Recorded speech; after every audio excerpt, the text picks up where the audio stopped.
advisory process as a veritable tool for a viable university education. We have 6 groups, and what we'll be considering in this 6 group, the questions or topics: 1, who is a level advisor by group 1, group 2, qualities and skills of level advisor, group 3, roles and responsibilities of level advisor, group 4, experiences, challenges and crisis resolutions in student advisory process, group 5, identifying vulnerable students and tools for identifying vulnerable students, and the last group, mentoring and supporting outstanding students. So we have here on the podium the representative of group 6, group 1 rather, standing for the chair, Dr.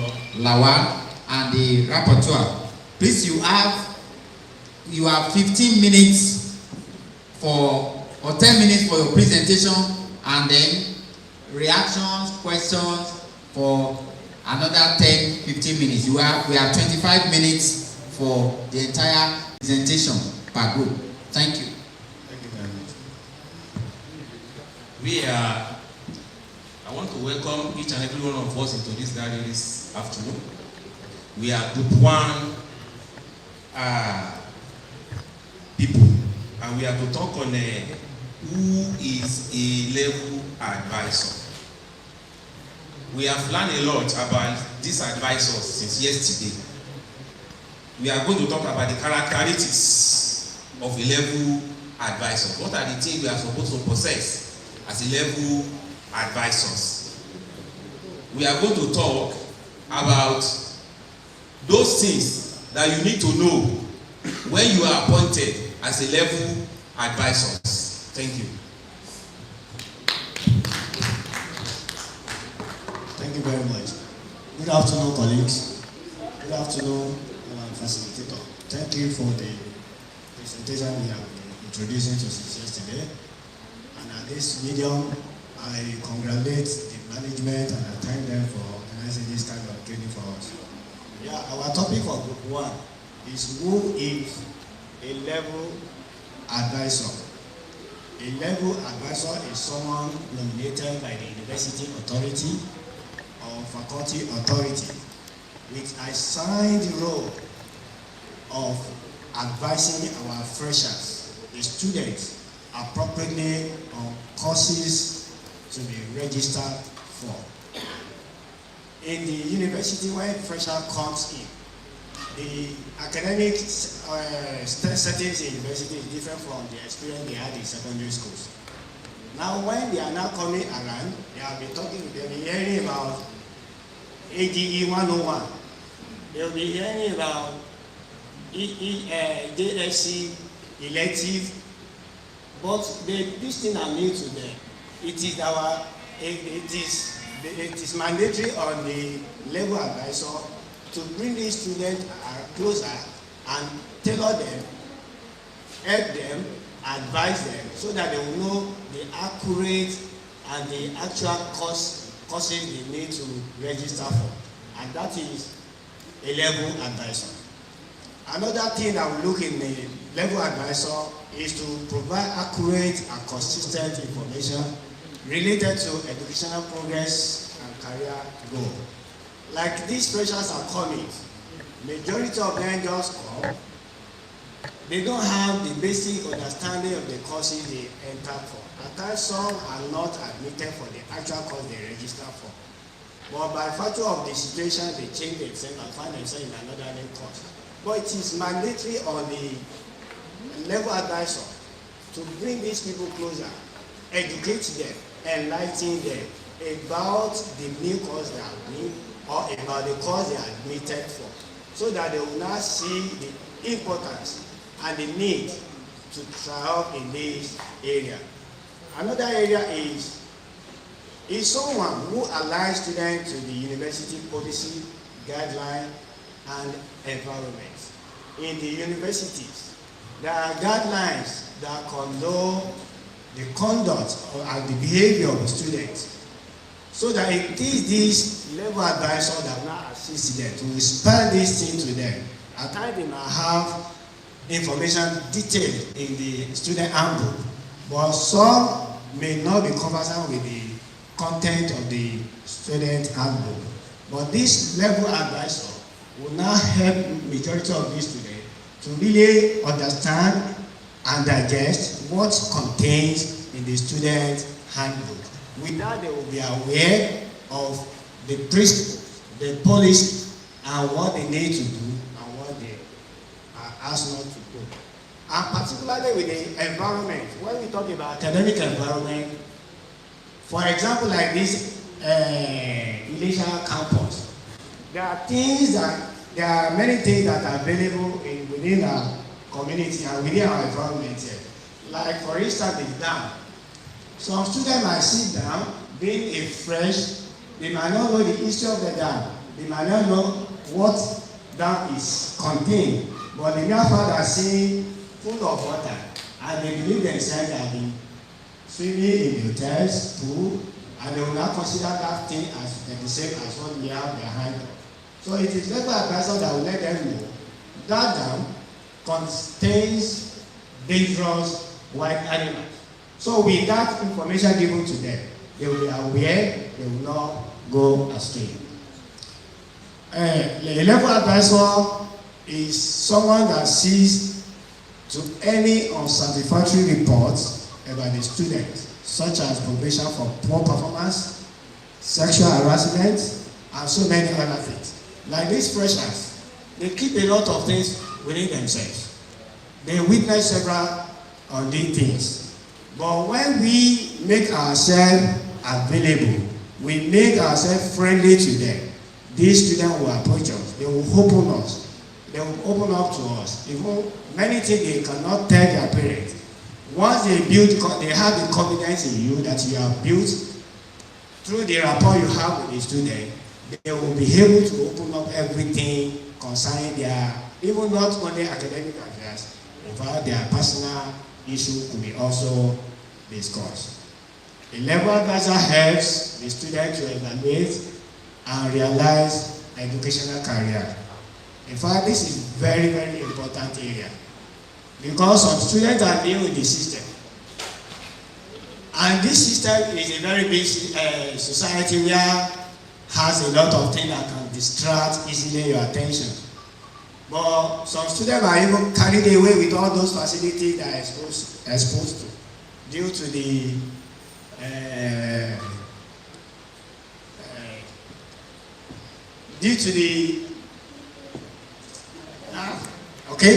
they might feel lost with all those facilities they find around themselves at the expense of their educational career. But this, when you observe and you see them, you can perceive this in them and you can perceive the future problem, you attract their attention, then you guide them right away. And most especially at the end of the first semester exam, when the result is released, your rapport with the student will let you know the actual academic performance of each of your students. When a student is discovered to be on a probation basis, and some students have registered for the second semester, you as an advisor cannot invite the student based on your actual performance academically, which is already on probation level. There is no headway for you. Then you cannot come in with the load you have registered for this second semester will not be helpful to you. You can advise some students to remove some of the courses. Like if you have a 5-unit course, about 4 of them register with somebody that coming out with a probation level at the end of the first semester. You can advise such to drop 2 and look for elective to give up the normal requirement. So at the end of that semester, if some student could be able to get A or B in 2 5-unit courses, you know that student is already to have a strong GP. So it will no longer performing below the standard or expectation. That's a guidance. That's an advice that you as an advisor needs to give to your student. An advisor is someone who gives one-on-one advice to students after he or she has accepted admission offer given to him or her by the university. This is not meant for everybody.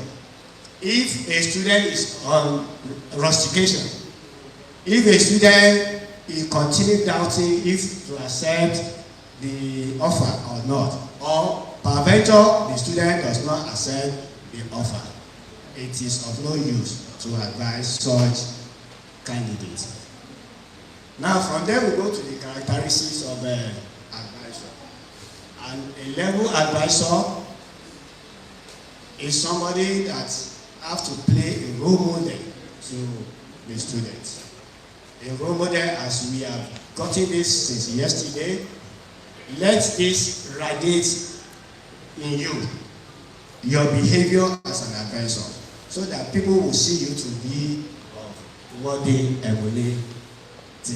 So that when they now see Dr. Osuala, I want to be like Dr. Osuala. They want to be like Dr. Osuala mainly because of the qualities that are radiated from Dr. Osuala, and that quality now emulating the student, so that they can now, this will be an encouragement for them. At this moment, I welcome my chairman for the group one, Dr. Lawa. Thank you very much. Then we are still on the characteristic. And a level advisor must be somebody that is calm, highly disciplined, stable, and matured. It will be somebody that will be attentive to the student. It will be someone that will have a keen observation of the situation around the student, so that you now bring out the actual area that that student needs you better, so you can do more than that. I mean, you can be of help to them. Then you show love. At this point, when we say show love, there should be limit and a boundary. And we all matured. We have to caution ourselves in relating to our students. If we say we allow students, we make ourselves attentive, available to students, that does not mean that we use that kind of privilege given to us by the university. And you accommodate, and you approach, or you make yourself approachable. Your office, in fact, I have a lecturer, his office is 24 hours widely opened, particularly to university.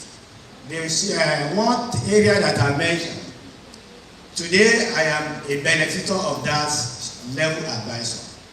When I was in Ife, my first semester, I was carried away with all those things that I've never been introduced to. So by the end of the first semester, when we sat for the exam, I knew I had a problem. But if they have the road 1 and road 7. Road 7 is premature graduation, road that you go. And I feel, how will I feel if now say, you that have been celebrated from home, and they now send you packing prematurely. So I just saw my name on the notice board. I think we take Bashir Adeni to see Professor, to see Dr. Then was Dr. but now Prof. Dr. Taiwo EO of Agricultural Extension and Sociology Ife. I was afraid why my name is published. What did I do? I was inquisitive. I want to know exactly what I did. So when I entered doctor's office, he said, "Are you Bashir Adnegan?" I said, "Yes, sir." The man was busy doing things. He said again, "Are you Bashir?" I said, "Yes, sir. Have your seat." And I sat. He said, "Where are your parents?" I said, "They are Côte d'Ivoire." "Who is your guardian?" I told him everything. Now he said, "Do you know you have a problem?" I said, "Which problem?" He said, "Academically, you are gone in this school. Have you heard about road 7? I said, "Yes." So road 7 is widely open for you if care is not taken. Then that was when I knew there's a problem. He now brought my performance for the first semester. He said, "What do I do?" I told him, "But I have registered for a second semester."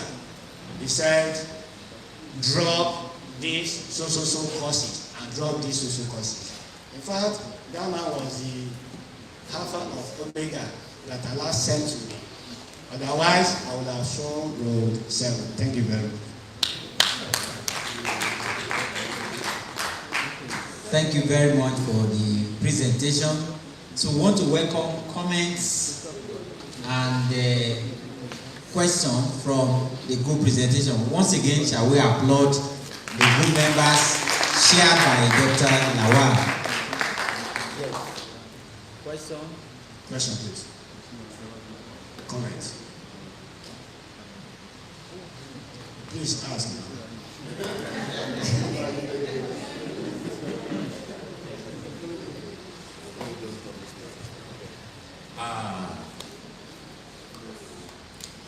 From what we have learned here since yesterday, and from our perspectives, if you look at some of us that are here, at least 75% of us, I want to say it, the background where we are from is from ash background.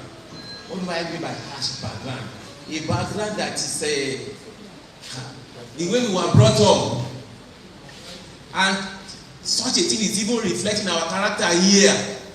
I want to cite an example for you. Something happened last week in this school. A student affairs director there. 2 students enter my office. When they enter my office, they want to sign clearance. Student affairs there. One of them just brought the clearance paper. I don't even know that they are even 2 in number. I signed the first one. And asked for another one. Who is the owner of this one? She now pointed to the lady. And the lady was backing a baby. And I looked at her face. Your face is not famous now. Why are you looking like this? Laugh. At the end of the day, the lady started crying. Why are you crying? He said something happened to her in education. What happened to you? She now started narrating what happened to her. At the end of the day, what do you really do for this so-called man before he abused you to the extent that you are even crying? In fact, she was even saying that the man was even raining curse on her. She said because she called this man, Mr. That Mr. Lagbaja, I want to sign this. And that is the offense this lady committed. So therefore, all of us are advisors. We are to advise these students so that they will not go wayward. And as we do so, God will help us. Thank you. Thank you very much, Acting Chairman. You have done a good job. I didn't want to unseat you. Then when yes, but he has given you the power, so you are comfortably seated. Thank you. Let's celebrate the Vice Chairman. Okay. Now the question I have for Group 1: is the only level advisor that can or should undo the advisory role based on the description you have given and the assignment they have? Is it only level advisor that can or should undo the advisory role? Members, any member of the group can answer.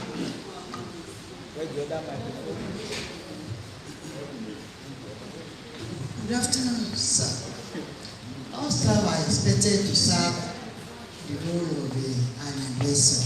Since we are all fathers and mothers, we want to train them, teach them.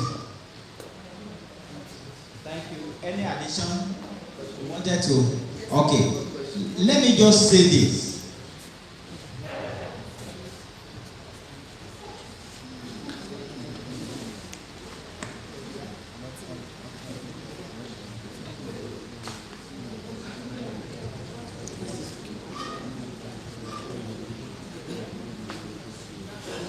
Sorry,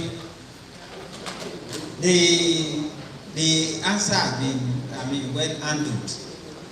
Ideally, all members of staff in the university should be engaged in the advisory role. But now, if you are now so named, so appointed by management, by the head of department, or by the dean that you are level advisor for level 1 or 100 level, 200 level, you now know that you have more tasks. What other staff could see and take off the eyes, you cannot. because you are duty bound to take up responsibility of the advisory role. Therefore, from the definition, an level advisor is an individual choosing in the university system to handle advisory role, attend to students. And so, and you know that the role, anyway, we won't go to group 2 presentation. So, you know that as advisor, you have more work to do as a designated level advisor. But be that as it may, if you are not so tagged or so assigned in a department to be level advisor, please, you have complementary role to play. You must work hand in hand with the designated level advisor. If you have any challenge while you are handling, then I must say this too. Don't do things in this department to take glory or let students attract students to you. Let them say, I'm the only one, I'm the one that says they can talk to me. No. Understand boundary. If a level advisor, you can handle issues, but you can let the level advisor, except the person has come to you in confidence and said, I don't want this thing discussed. But you have somebody that is so designated to work on the person. So it will not be good if at departmental meeting there is a problem which somebody who is, except the level advisor is not responsible, in quotes. It shouldn't be at level of meeting. You will now be saying the problem which ordinarily the level advisor should have been aware of to undo together. So let us take note of that. In absence of any other, okay, quickly. Just one short question.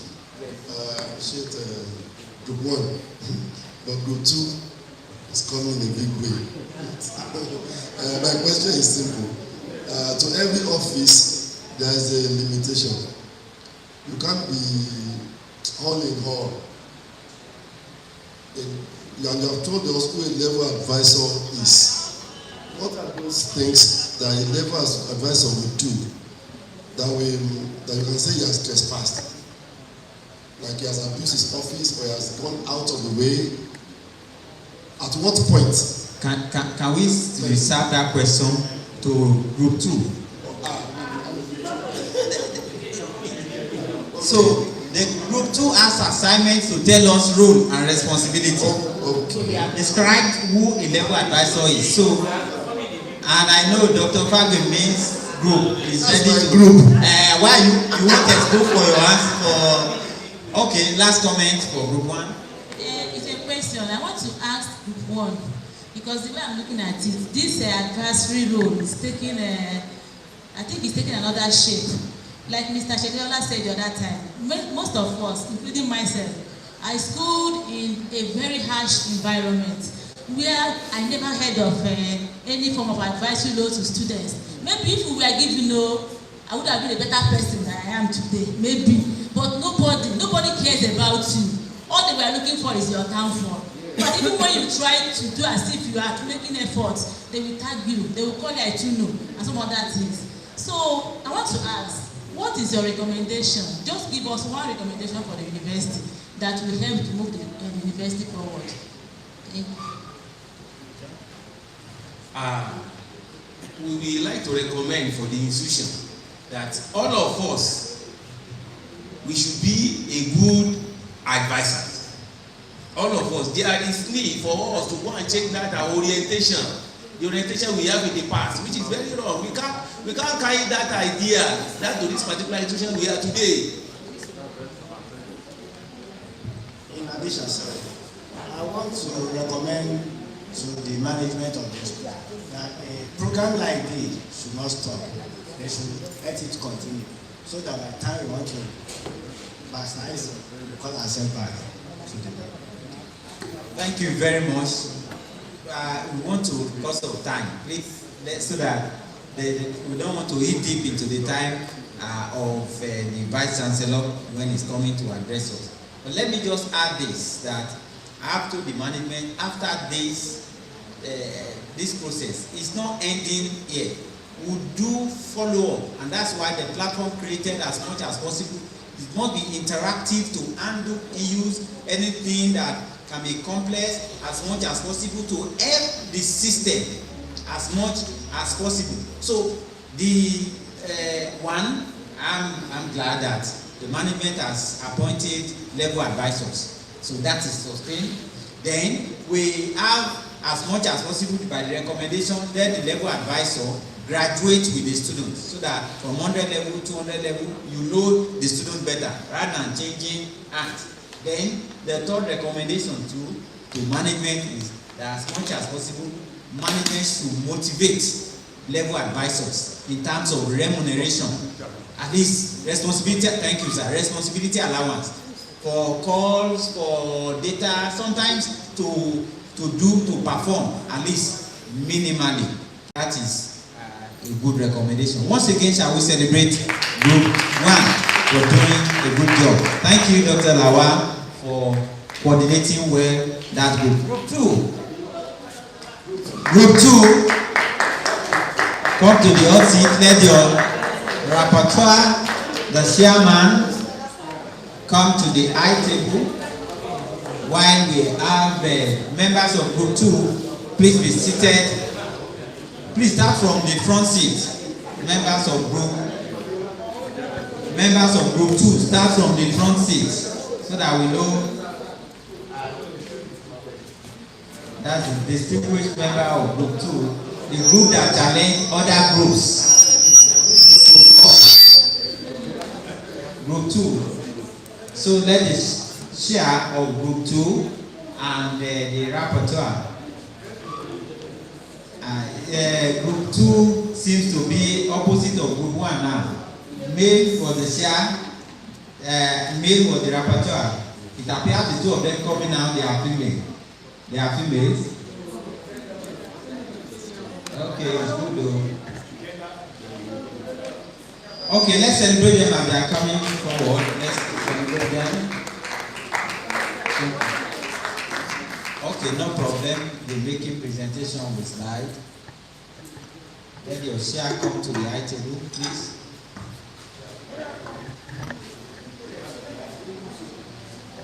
You have the floor. You have 10 minutes for presentation, and then we have 15 minutes to discuss, interact on your. So let the chair open the floor. Hello, ma. The chair will. So the idea, the chair will open the floor before the rapporteur. Chair.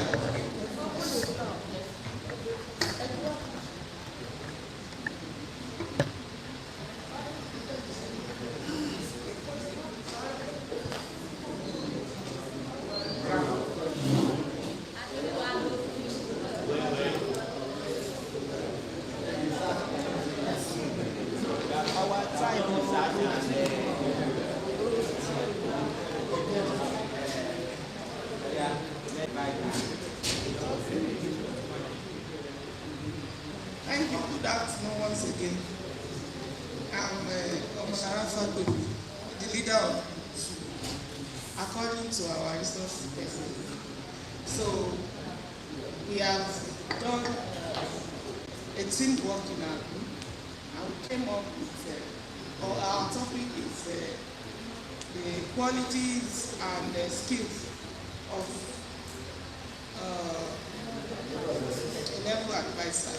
So we did group work, we distributed the points among ourselves, we developed it, and then one of us collated the whole points and came up with the write-up that we have.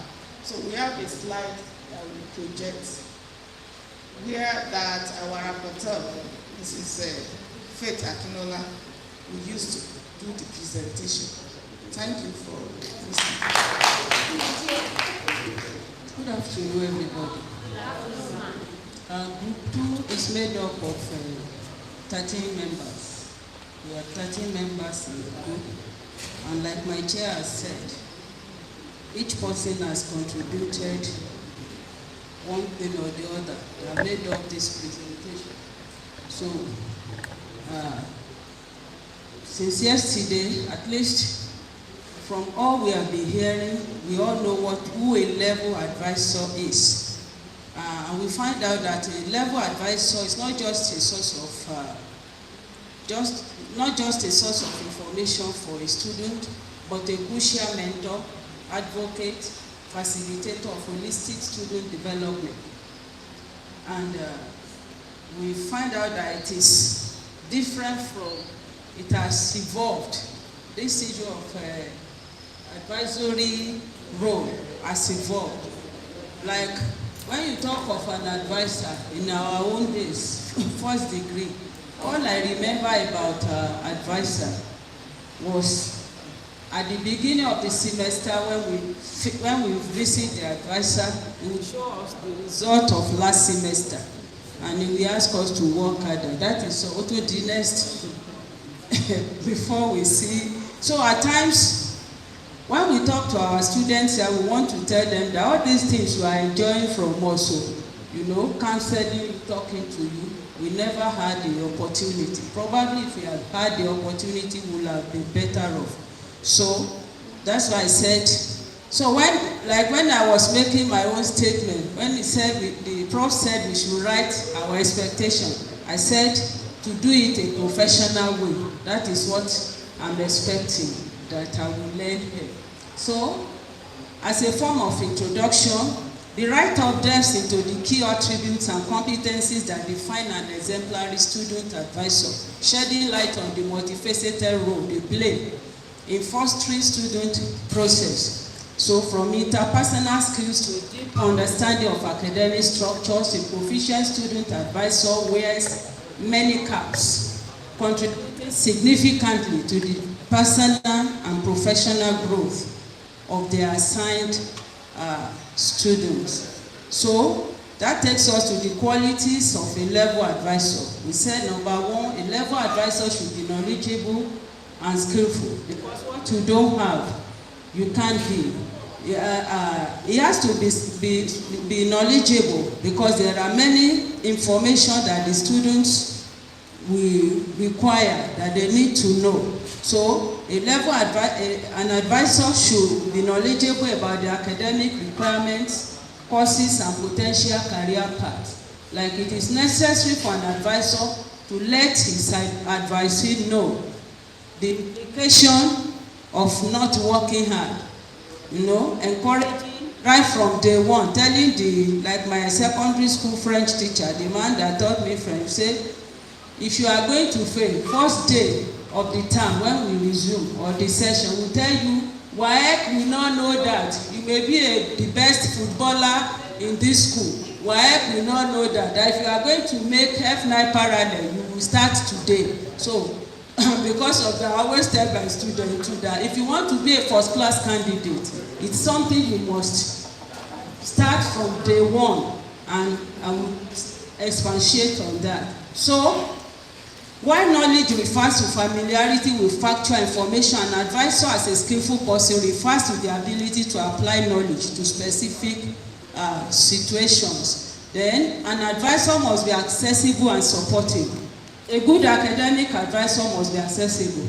He or she must be able to be a person that could be easily reached on time. Then, availability. If a student starts coming, having the intention of discussing this or challenges, and it keeps coming, like somebody, if you are the type of advisor that will say, I'm not a money person, and you always come to office at 4 p.m. Then the student comes in the morning, you are not there. In the afternoon, you are not there. It's when everybody is on the way out that you are just coming. After a while, such a student will get discouraged and may not see the need to, since you are not available, to listen to him or her. And these are people that really need us around. Then the issue of approachability is another quality that an advisor should have. It should be approachable.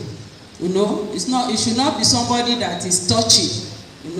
A student that comes up to share with you must see in you that, how do I say it, that fragrance of love, Like I will always tell them in my department, this department, your father is not here, your mother here, I'm your father, mother in this department. So they know that there is a woman here that will always sit on their neck, that you are going to work very hard. So we must be approachable in such a way that they will feel comfortable coming to us to discuss their challenges. Then guidance and mentorship, a mentor is someone who provides guidance and support based on their own experience.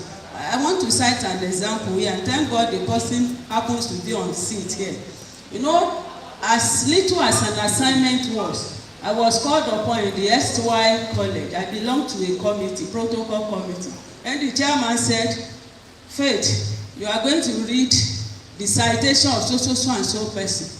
The assignment may look so, to some people, look so simple, but I was scared. I don't know. I said, citation? He said, yes, you can do it. He kept telling me, you can do it, you can do it. And that is what I see as being the definition of mentorship. Somebody that wants to bring out the best in you, that has discovered that there is something in you and wants to help you bring that thing forth, that you can do it, even though you feel you are not competent to do such a thing. And when I finished doing that assignment, people were asking. They were able, somebody from a media house came and said, Madam, once in a while we'll be inviting you to come and read news for us in the station. I said, Then the college librarian, who read that thing? So when they said, that woman, is she the one? I said, God, this is something I never thought I could do, but somebody encouraged me. So that is what we are called to do as advisor. There are some students coming in already. Some of them, like I ask them at times, some of you, if I ask you why you are here, some will say, maybe that is why you are here. But now that you are here, like Prof told us yesterday, you must make a difference. Your being in this department must bring something out. You have something to offer the society. So it is in you. Like Pick Me will say, it is in you. It is in you. So it is the duty of this advisor to bring that thing that is in that child. Resourcefulness. The ability to identify and leverage resources effectively to address challenges. Advisors should be familiar with the university's resources, support services, and extracurricular opportunities. They can help students make the most of their university experience. Knowing where to find resources, pointing it out to them. This is the challenge I'm having. You can help them make contact and the rest of it. Then ethical and professional conduct. Maintaining high ethical standards and professionalism is important. Advisors should prioritize the best interest of the students and uphold the university's values. A good advisor must carry out his duties in accordance with the rules or standards for right conduct or practice. Then relationship and care.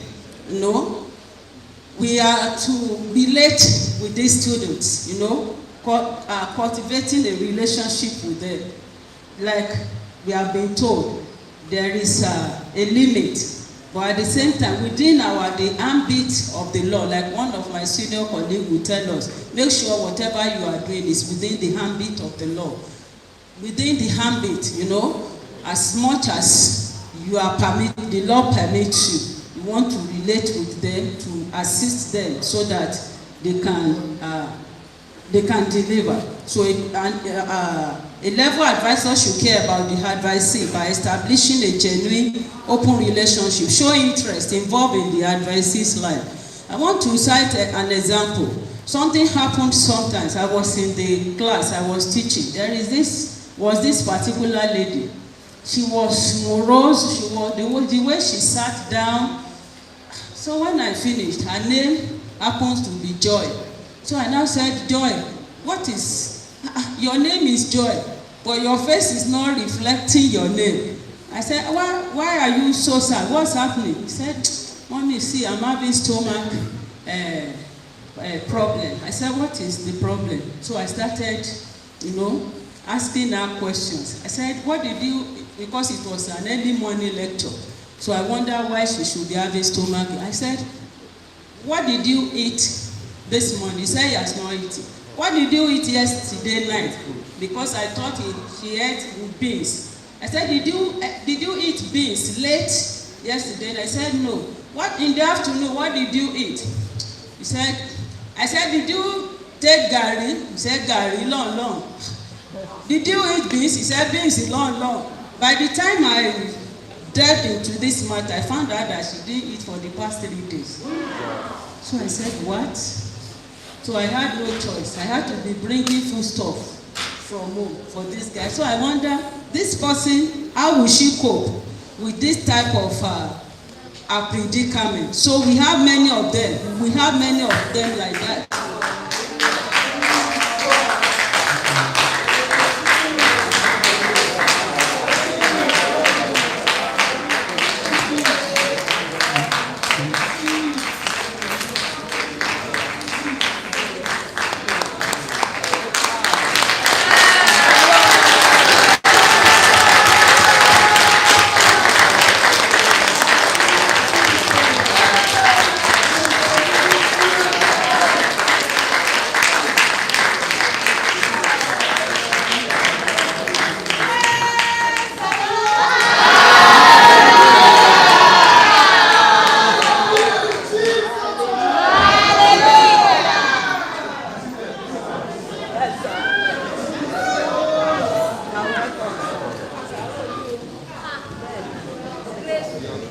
Thank you very much. While Group 2 was presenting, we had the arrival of our indefatigable, our dynamic Vice Chancellor, Professor Taiwo Asaolu.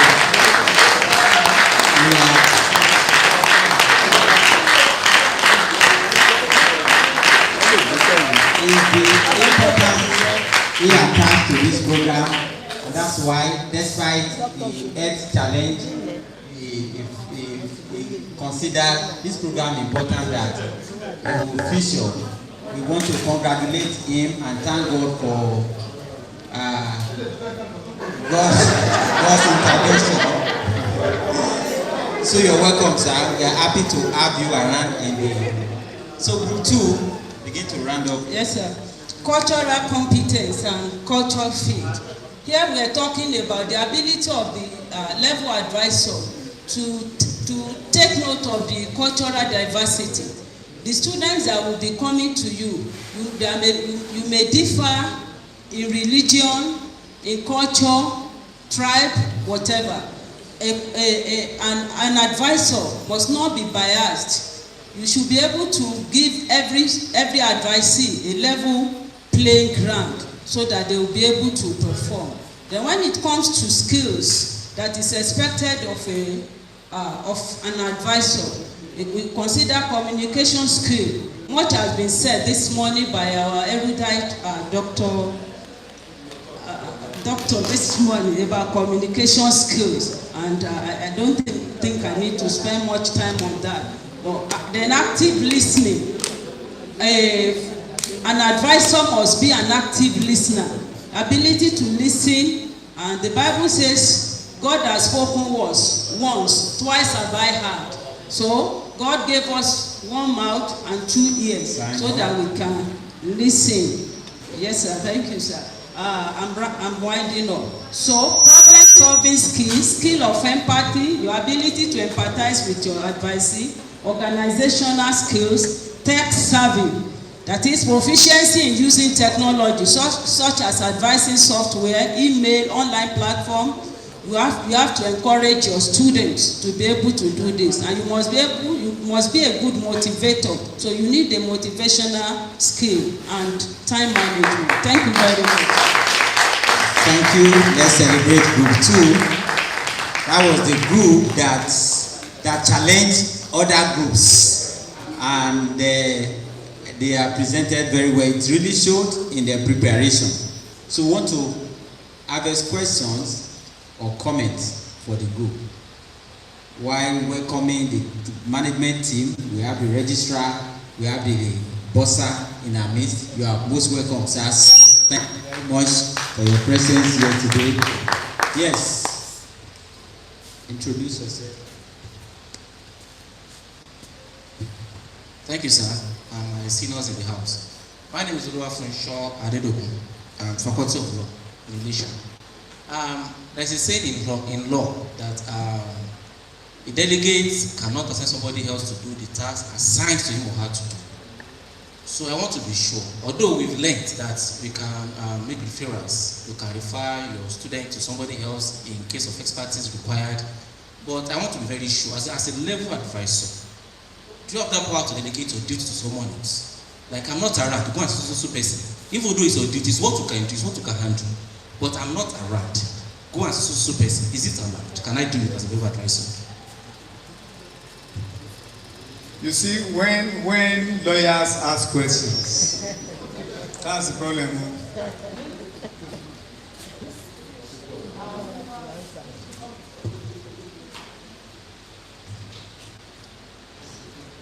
Good afternoon, everybody. I want to stand on the existing protocol. As regards the questions, my learned colleagues, I think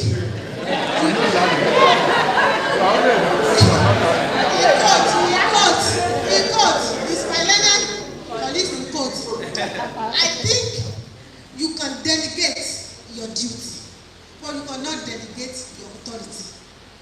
For whatever reason that you are not likely to be around, and you know that your mentee needs your attention, somebody can attend to that person, but not the authority you go. You can delegate duty, but you cannot delegate your authority. Thank you. When the lawyer hears, I think, he says something else. I'm aware that lawyers, when they hear, I think, do loudly. Thank you very much, sir. I think this world of IT solves that problem. If you are not physically around to attend to your students, you can have an online meeting with them. And that one is even flexible. You do it anytime at your convenience. Thank you.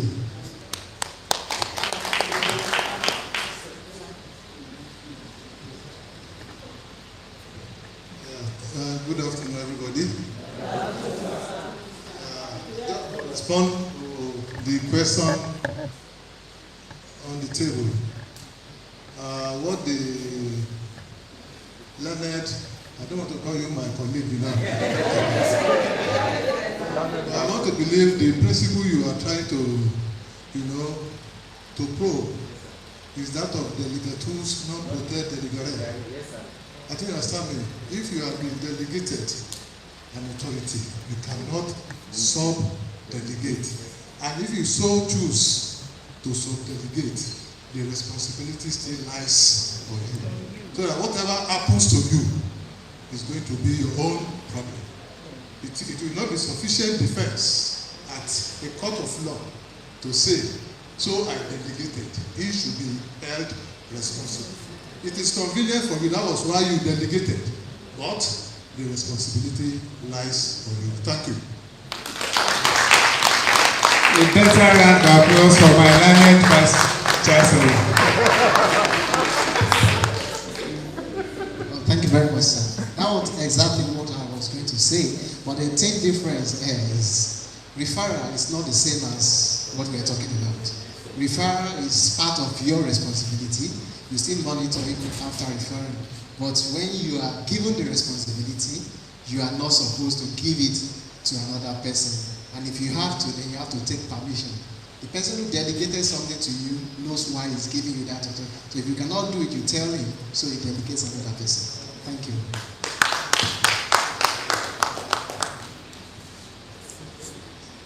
Yes.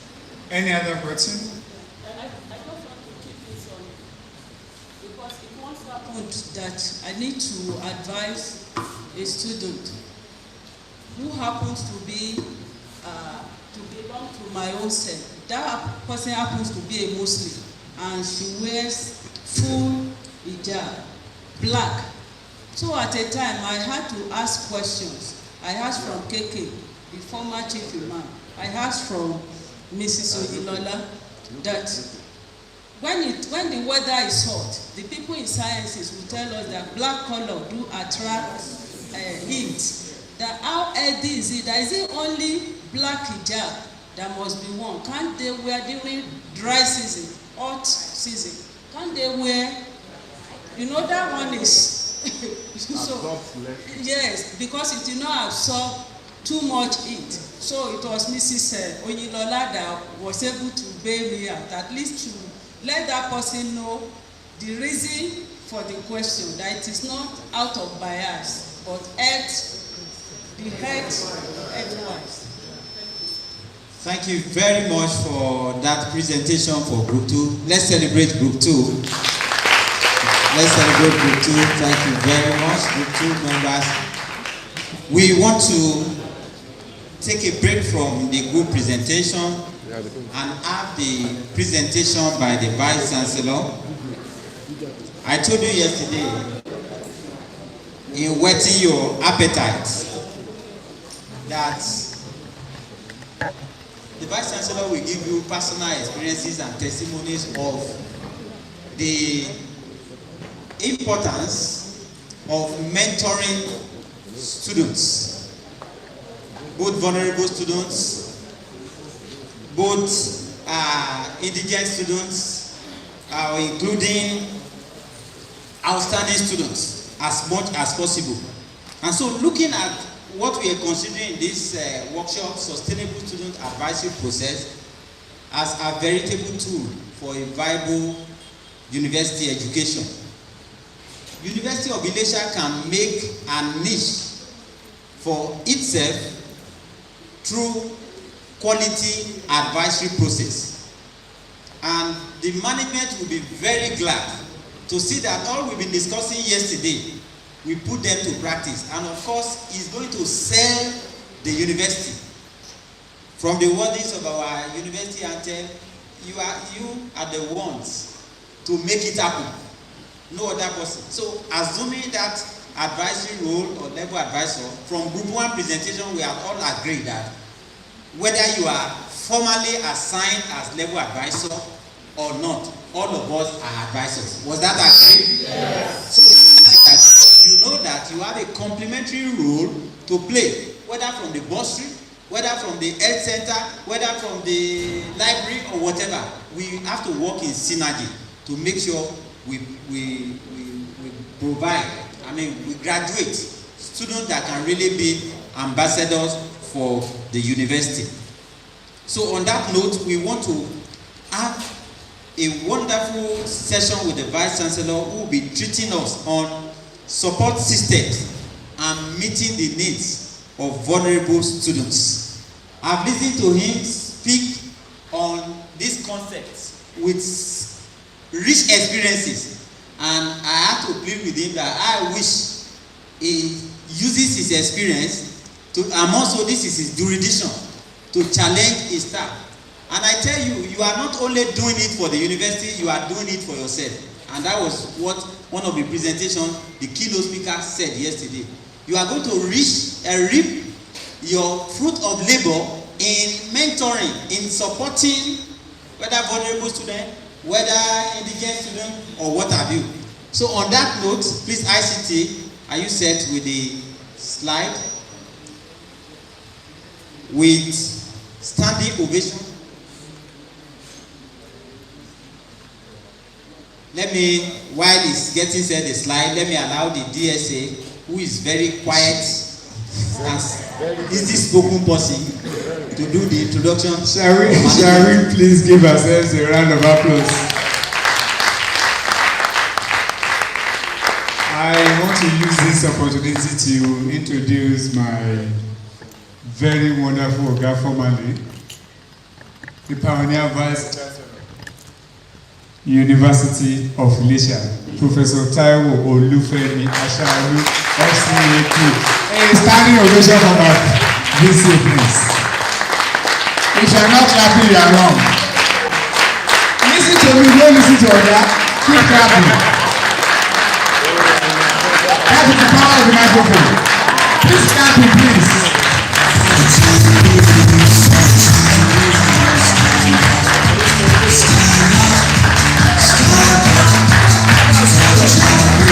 so much. Thank you so much. Can you beat this? Maybe I will leave my words in some other time, but very sincerely, can you beat this? Sir, we appreciate you. You're welcome, sir. I also want to introduce the university registrar, soft-spoken baritone, Mr. Funsho Ojo. Round of applause for him, please.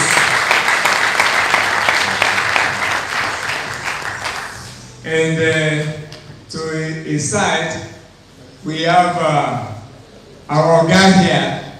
When he says no, maybe you need to go and fast. And that's the university professor, Dr. Oyekwami. Shall we give a round of applause? Sir, we are waiting impatiently for that blast from you. Shall we give my VC a wonderful round of applause?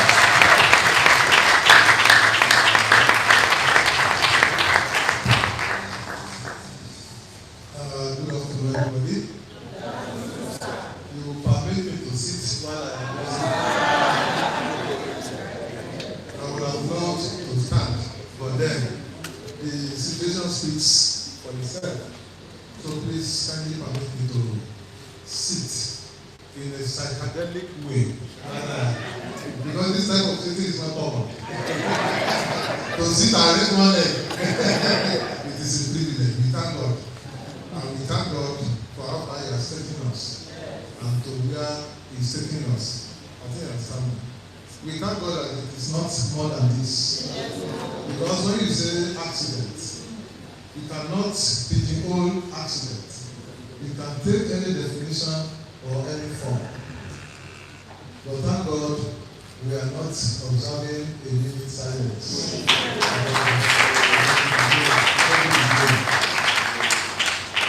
Now, when we are conceptualizing this lecture, long time ago, thank God, members of management are here seated. Most of them did not attach importance. That is the truth of the matter. They did not attach importance. And it is not their fault. It's because they don't really understand what cost and leadership system entails. Several times I pushed, I lobbied, I did all that was necessary to actualize this. And I kept reminding them, we should not wait till the last minute of the, post this lecture. But thank God, it is better late than never. So I want to sincerely appreciate the lead consultant, even though I can see a split image, so I won't know who among them I am addressing. But I think I know Taiwo. And on several occasions, on your VP, maybe on your birthday, on your wedding anniversary, and things like that, I've had the opportunity of seeing the two of you, a VP. So I try to zero down that which one is Taiwo. We're looking closely now. I think the two of you are just two sides of a coin. So it's my pleasure to welcome you. And did I say learned? Am I sure? Or the way you address? It's a pleasure to welcome you to the University of Ilesa. Yeah. Support systems, meeting the needs of vulnerable students. I checked the time you allotted to maybe 30 minutes or so. If I can bring your indulgence to spend 45 minutes, because I'm not really following the slide, I will just be sharing my experience with you. I've been acting as a staff advisor as far back as 1989. Yes, at the Taiwo University. And that time, when you serve as staff advisor, we didn't have computer then. Even if we had computer, it was mainframe, the big one, that you have to go to the computer science and be punching cards and things like that. It's not as easy as you have that. Even on your phone, you can maneuver and do things like that. And accounting being what it is, in a class, you could have as many as 500 or 600 students in one class, yes. That is where the concept of debate. In class here, debate class.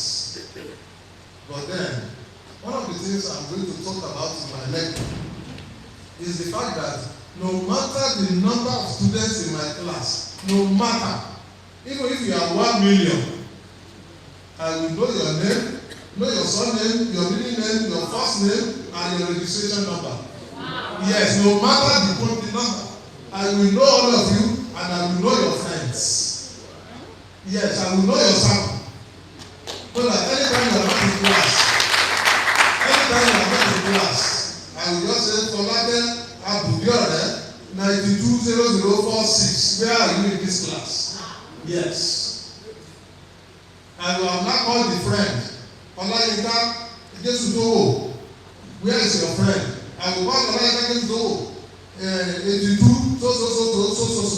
You know what I am doing? The student will never be absent from class again. And in fact, the student will report to his or her parent that there is a particular lecturer that has a special interest in me. He knows my friends, he knows when I am not in class, he knows when I am not doing well. All that we are talking about, support system, is not more, is it more than that, Prof? And that is what we call profiling. You profile your students. When I am about to start a lecture, my lectures usually is for 7 a.m. And they used to call me Baba 7 2. You dare not come late to my class. It's just not possible. So at Taiwo University, when you see students running at 6:30, 6:20, 6:25, just ask them. You are students of which department? They will tell you management and accounting. Which lecture are you going to for? And we are going for Professor Asaolu's lecture, Baba 7 2. And you cannot come late to my. It is just not possible. And you cannot come late because I will be there myself. Because if you want to go into equity, your hands must be clean. Equity does what? It gets equity. Because the tell students to come by 7 and you be slowly in by 7:30, it is an hallmark of irresponsibility. No middle way to it. It's better for you to cancel the lecture than to come late. And these are some of the things that you just have to revive. So I will be taking you through. I have gone through the note that I began, which is being highlighted on the wall. But then, before I go into the not really formal lecture, just let me tell you about 3 persons. One you know very well, one you don't know at all. Can we put, that is one of the things, your phone must be in silent mode. If it is with Professor Adenegan, if he allows you to, that is fine. But in my own class, there must be, you just have to, show that respect. That's just it. If I leave my phone on in this meeting, there will be no peace. Wallahi. If I leave my phone on, and that is the truth of the matter. And they are calling me from NUC, they are calling me from JAM, they are calling me from Telfon. JAM council is calling me. So many parents. In fact, I don't pick numbers so that I can have some peace of mind. Only for you to do all the gamut of trouble. And if you come down to the student is yet to upload his results. And they have woken you 2 a.m. in the night. Only for you to now say your work is yet to upload his results. After uploading, they will come back at 4 a.m. We have uploaded. What do we do again? I have to tell a parent, I said, you are just being anxious for nothing. If it is BBN, Big Brother Naija, or Bet Naija, or to stake, they know how to do it. You are just killing yourself over the, they will be laughing at you. If it is to stake football, to tell you Arsenal will play 2, Chelsea will play 1, they know how to do it. Yet, you will not allow other people. I say, please, just leave it like that.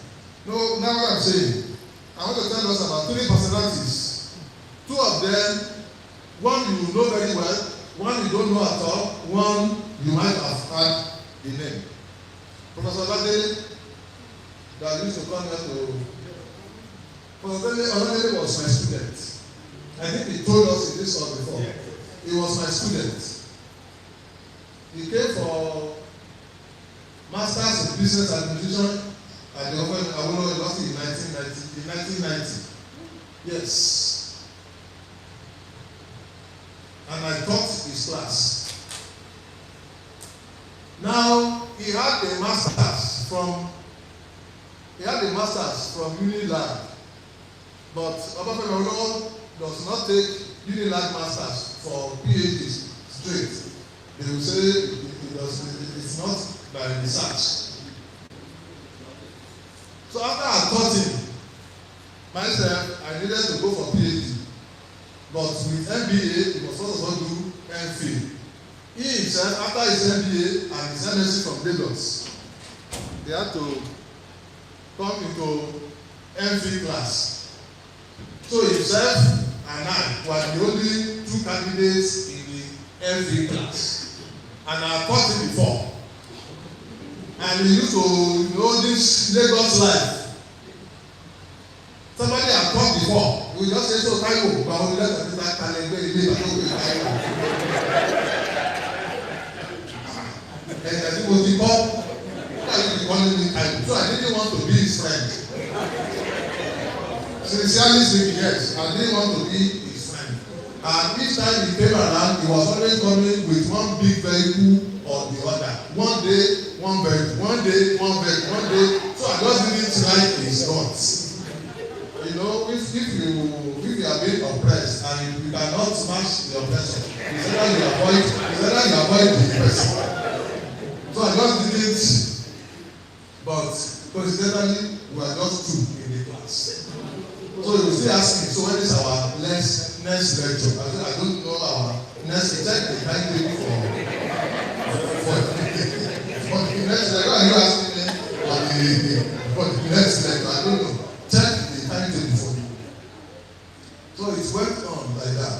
Then we see how that Professor Nasa, former Vice Chancellor,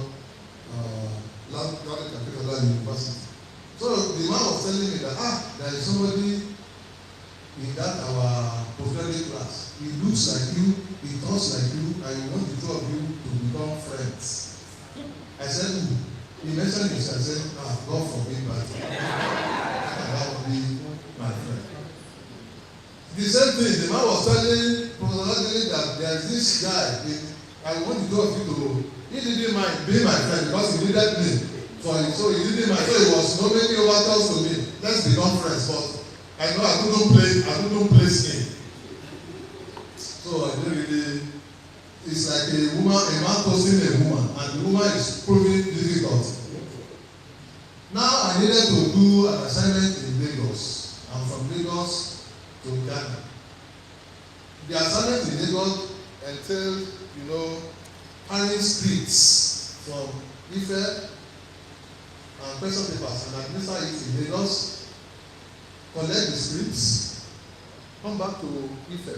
But because I was traveling every Ghana, I needed to manage the scripts. Even to travel to Lagos in my car, I didn't know where to put my car. So I just said, this one that is always forming big man. I just wrote a small note to him. I wouldn't know if you are going to Lagos this evening. It was around 5. We had 4 to 6 lectures. So I just, passed that on. I wouldn't know if you are going to Lagos this evening. If you are going, then maybe you can give me a ride to Lagos. The lecturer was teaching us. Then he passed the note back to me.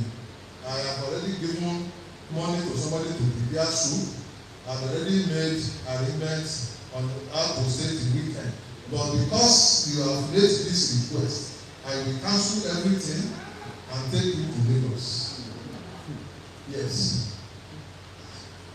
You know, in retrospect, I started, asking myself, can I do this? Can I do this? Can I do this? And I used to be very rigid. So I started, probing myself, can I do this for somebody? So I said, okay, let me give you that benefit. So it was after maybe 5:30, the lecturer ended the lecture, and by 6 o'clock, we were en route to Lagos in the evening. So we started chatting, I started discovering each other. Like me, I do this, so I said, this area, you don't mind Jaye, you don't mind Jaye, yes, so I am in that. That's nice. I said, my challenge really is not even getting to Lagos. It's where to keep the scripts. He said, where to keep the scripts. He said, you keep them in my house, and in 3 days you are going to use in Lagos. My driver and my car will be available for you. You go and come back. When you come back, they will take you back to Ife. Yes. We are talking about students. We are talking about students. And I approach him with the mindset of a lecturer, not as a friend. I think I'm standing. Now, Prof. Adele is not here. But then, in terms of financial, I want to calculate what I gained because he established a business without me, telling him I wanted to be a partner or whatever. He just put my name. If I did not gain anything from that business, if I didn't gain anything, I must have gained at least about 800 million.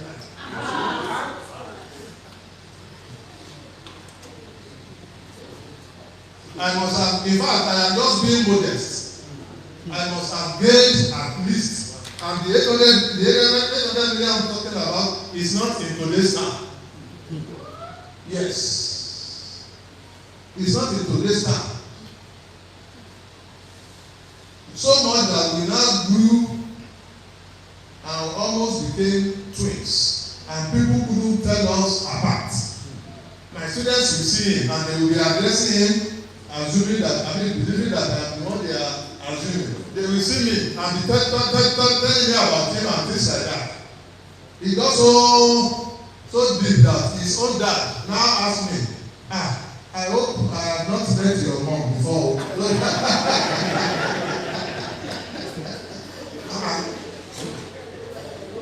So that is about Professor.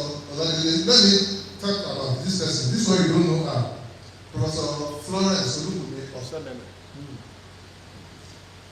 The professor of accounting at the University of Ilorin. I taught her at the undergraduate class in Ife.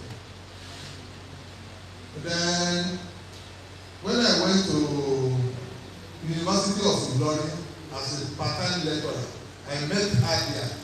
I taught her at that MSc class.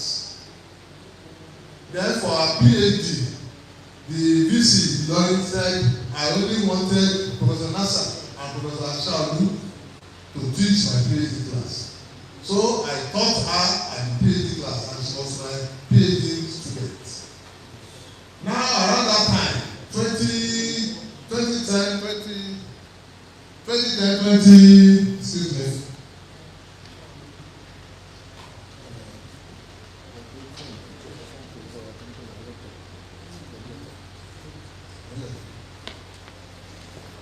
So 2010, 2011 or thereabout, that was when Christopher Akala was the governor of Oyo State. I never knew that this lady, Professor Asaolu, is a niece to Christopher Akala. I didn't know.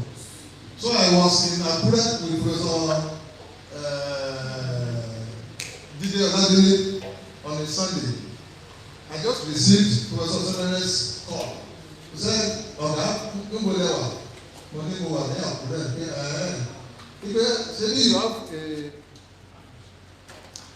you have a practicing license as an accountant.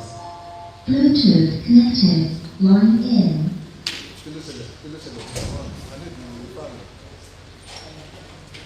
That do you have a practicing license as a chartered accountant? I said, yes, I have. He said, if you have, good. That you will be going to see the governor of your state tomorrow. I said, Emilio Mapeo, Emilio Peo.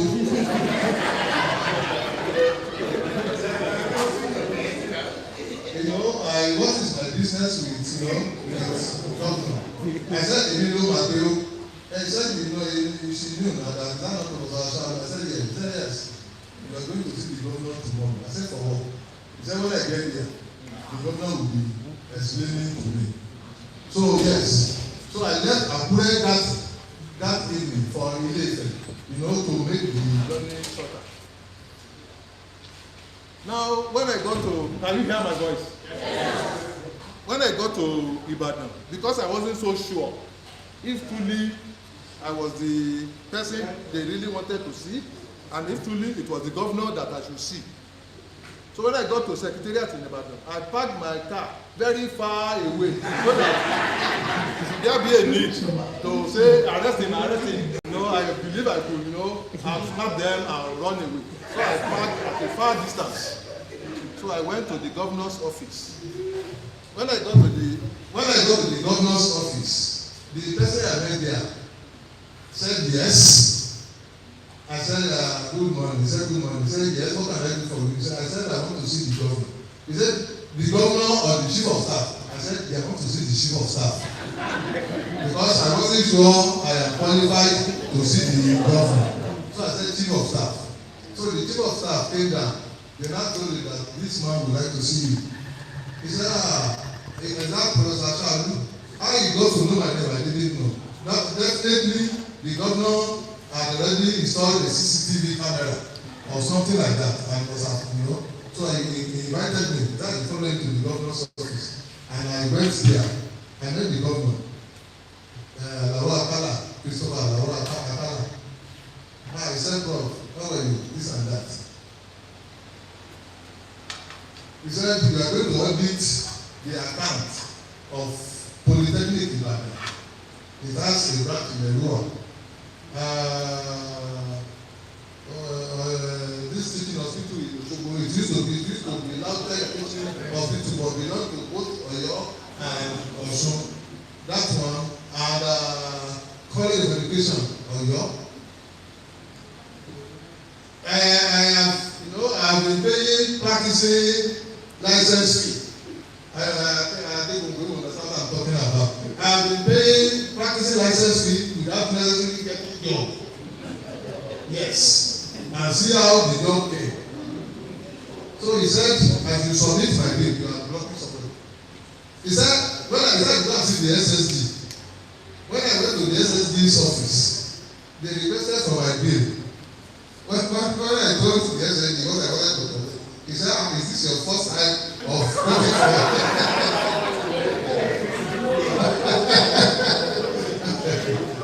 I said, this is my first time, sir. He said, if nothing go this way, let's go back and do proper billing. If you understand what that means. So I went back and then we did the job. They were impressed. The governor now called me again.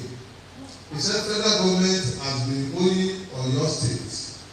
All the money your state has been using to repair roads, to do this on behalf of federal government, and federal government has not been paying. I want to appoint you as the debt collector for your state. Yes. That was how I was appointed debt collector for your state, to be collecting 10%. And we are not talking about 1 billion, we are not talking about, I swear to God, we are not talking about 2 billion, we are not talking about 3 billion. In fact, the first very one I collected, when they asked me to issue my receipt, to just write maybe 250 something million, I wrote the receipt about 4 or 5 times. I was just making mistake because I've never written something as as heavy as that before. In fact, the people that say, Prof, never abandoned.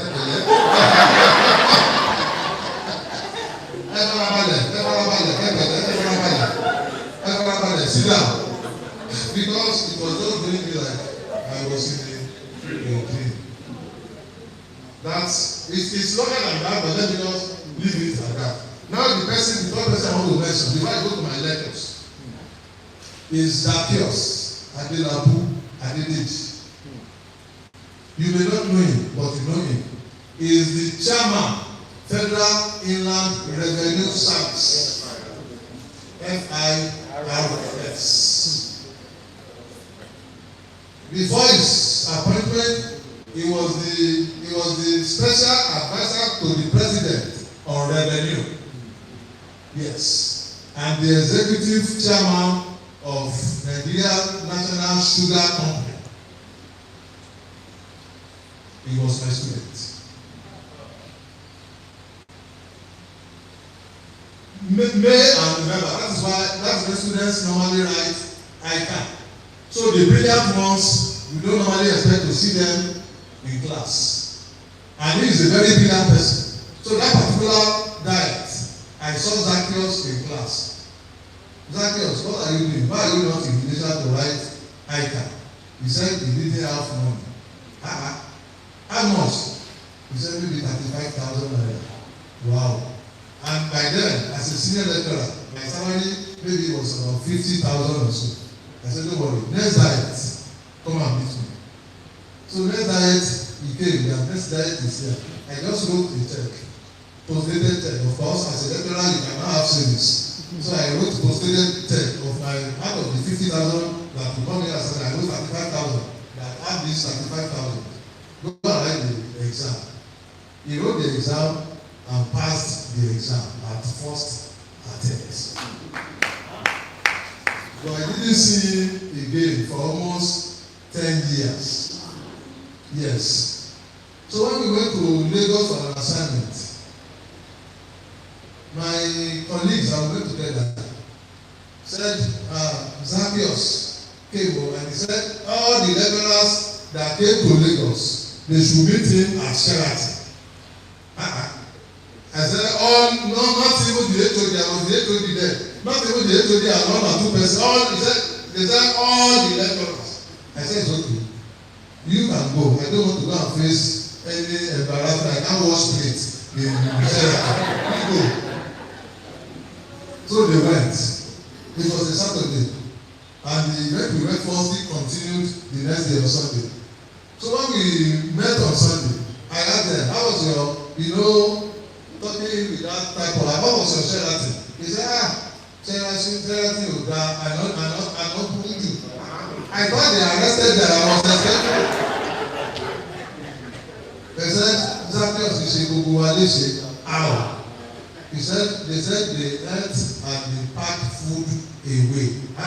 You ate and you packed food away from Sheraton. He said, yes. Then my next in command said, he said we should give you this 100,000 naira cash. That since you didn't come, this is your own Sheraton package. I said, this is looking interesting. It's looking interesting now.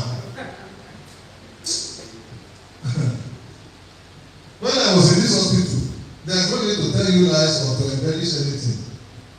When I told him I sustained, he sent 2 million naira. I swear to God. And he offered to fly me to England. That if I am not satisfied to, assess what is happening there. If I am not satisfied, I should let him go. He sent 2 million straight. The same person I gave 35,000.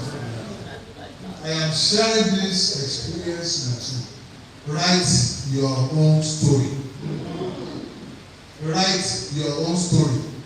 Anytime I go to Abuja, I have told the boss, anytime I go to Abuja, even if I go twice in a month, they will give me 1 million on each trip.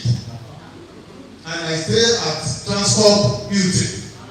Yes, Gugu Ayeni. Àjẹtàkùtì bí kíkí wá fọwọ́ anything I'm telling you anytime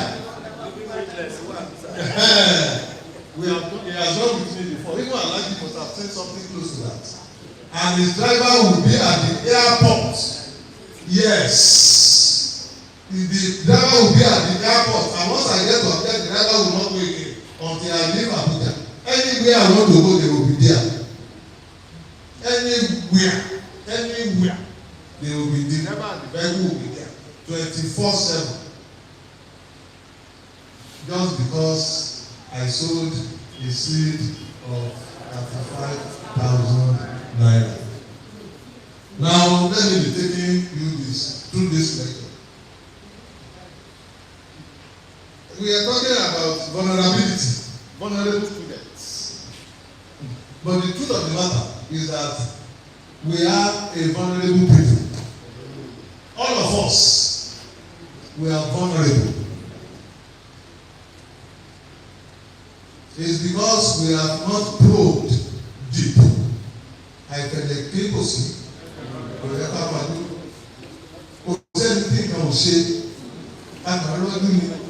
That is the truth of the matter. And that will bring in the concept of breadwinnership. Students declaring themselves as the breadwinner of their family. I am telling you about what I know. And the parents will be dependent on their children.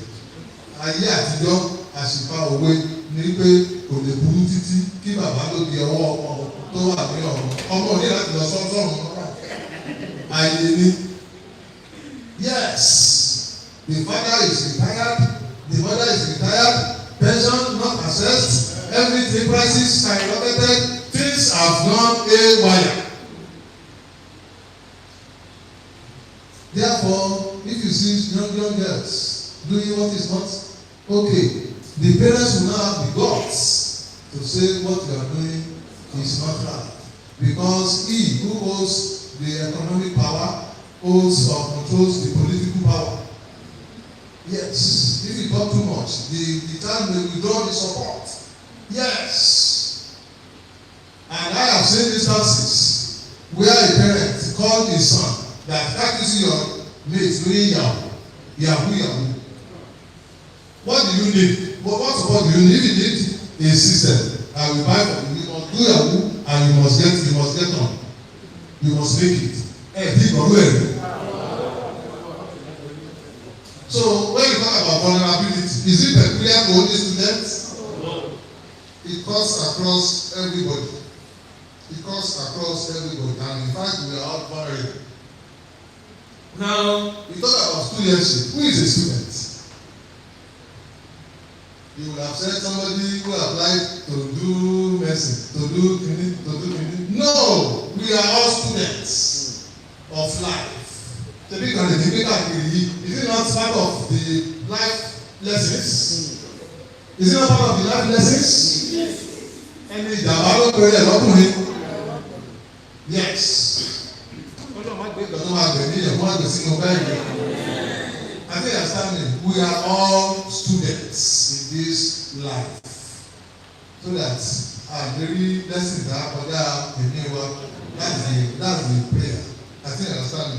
So when you talk about studentship,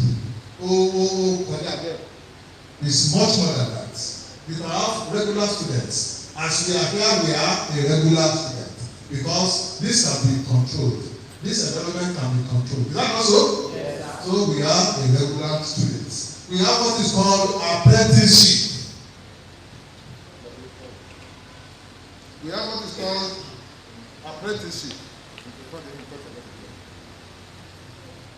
Apprenticeship, you have to be observing. You have to be attitude to your master, and you serve your master. You are a student. Is that not another form of studentship? You are a student. You have another one called recitation. If you are in Ilé Kéwú, you you have to be reciting. If you are ilé ọlẹ́ àwúre àbí bẹ́ẹ̀ kọ́ wọ́n ti ń lu ọgbọ́n ní pé ọ̀pẹ̀lẹ̀. You have to be reciting after your master. That is how you will master it, and they will be explaining to you. That is another form of studentship, and it goes on and on and on like that. Now let's talk about the types of vulnerability. A vulnerable student. A vulnerable student. As a student of life myself, apart from this predicament of the leg, there are so many vicissitudes of life. When I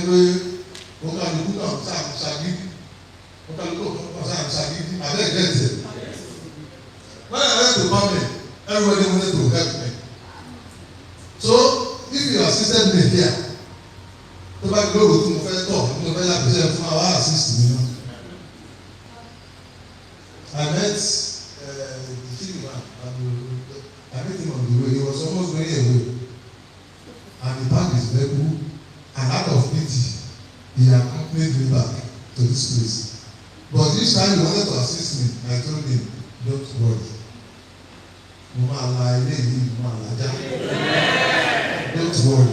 Don't worry. I will be okay. Let me make the appearance here.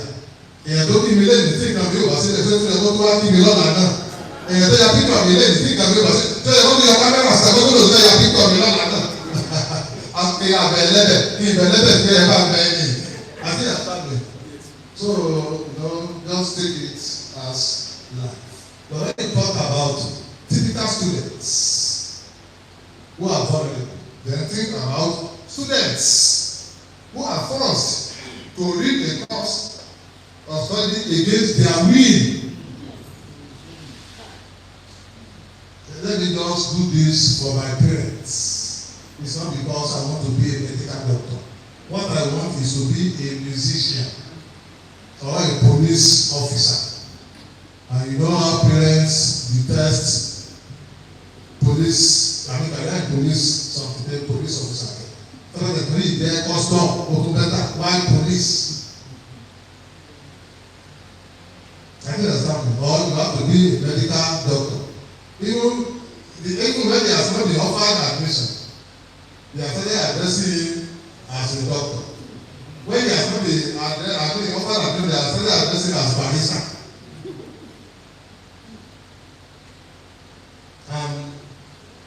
Frustration here and there, it can lead to depression. If you understand the meaning of depression.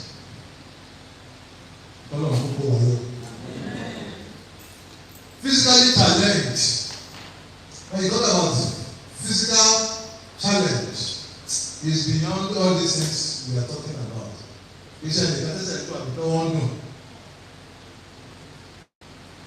When I was a student, we had friends who are studying law. One of them was completely blind, another one was completely deaf and dumb. Completely. Nevertheless, they will still go to class, stay in class because of attendance. And when they get back to the hostel, they come and copy notes because they can read. The other one that is blind will have it transcribed to brain, and they graduated 2-1. Somebody who had everything, perfect. I put them out, I want to pass now. Opportunity for pass, pass. Pregnant ladies. I don't know if I've spent my work. Can I continue? Thank you. I remember in 1988, yes. Prof, you are welcome. That's Professor Adenegan. You are welcome.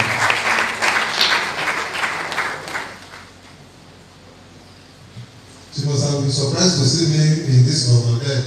It is what it is. This is our university. This is not our university.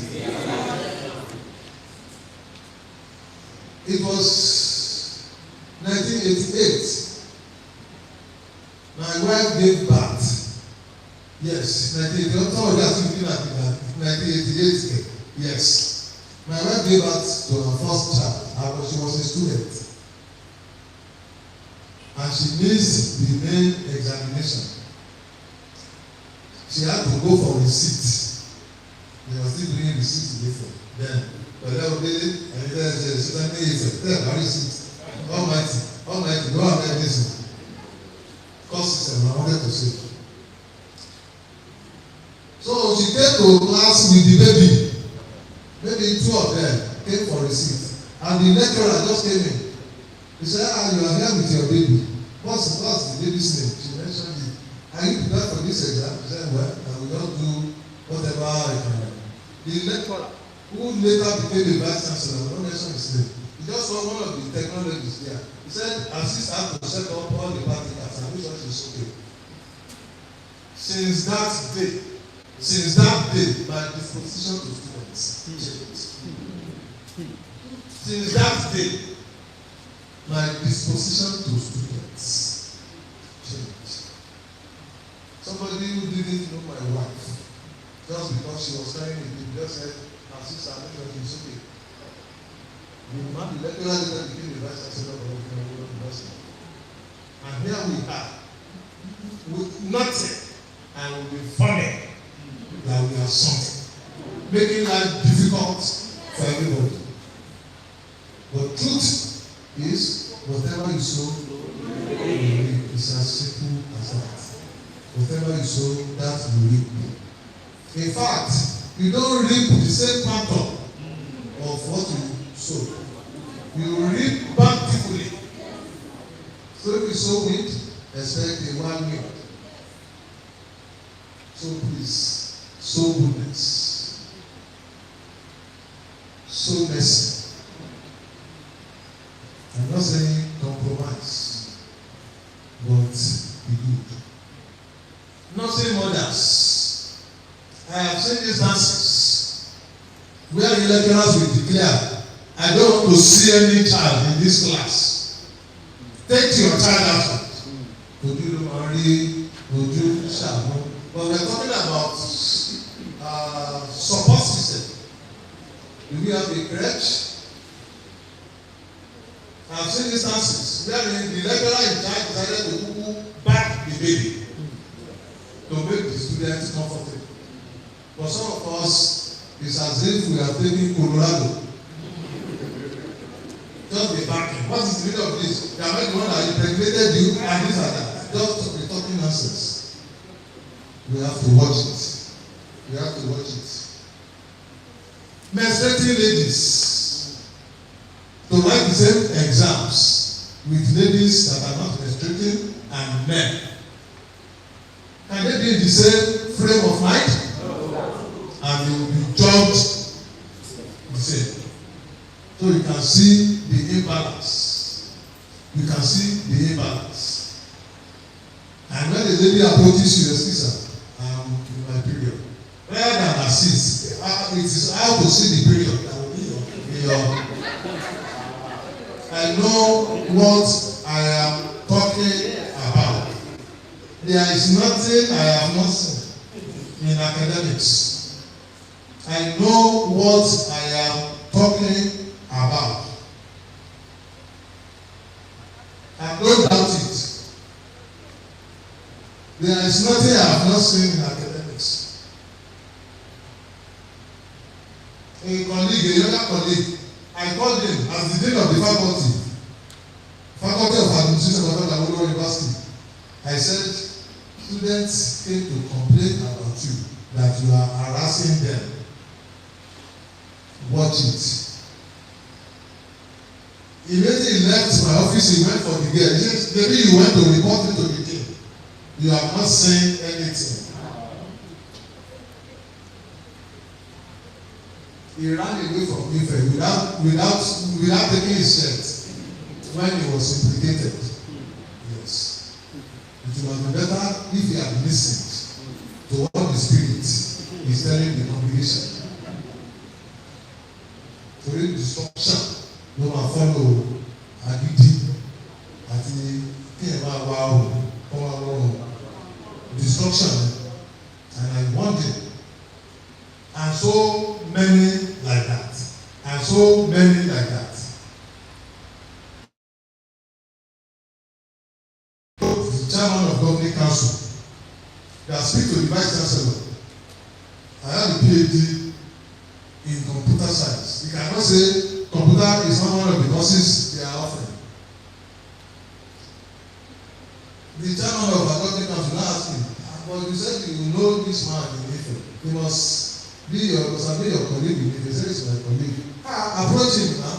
He said no. The chairman should have to talk to me on his behalf.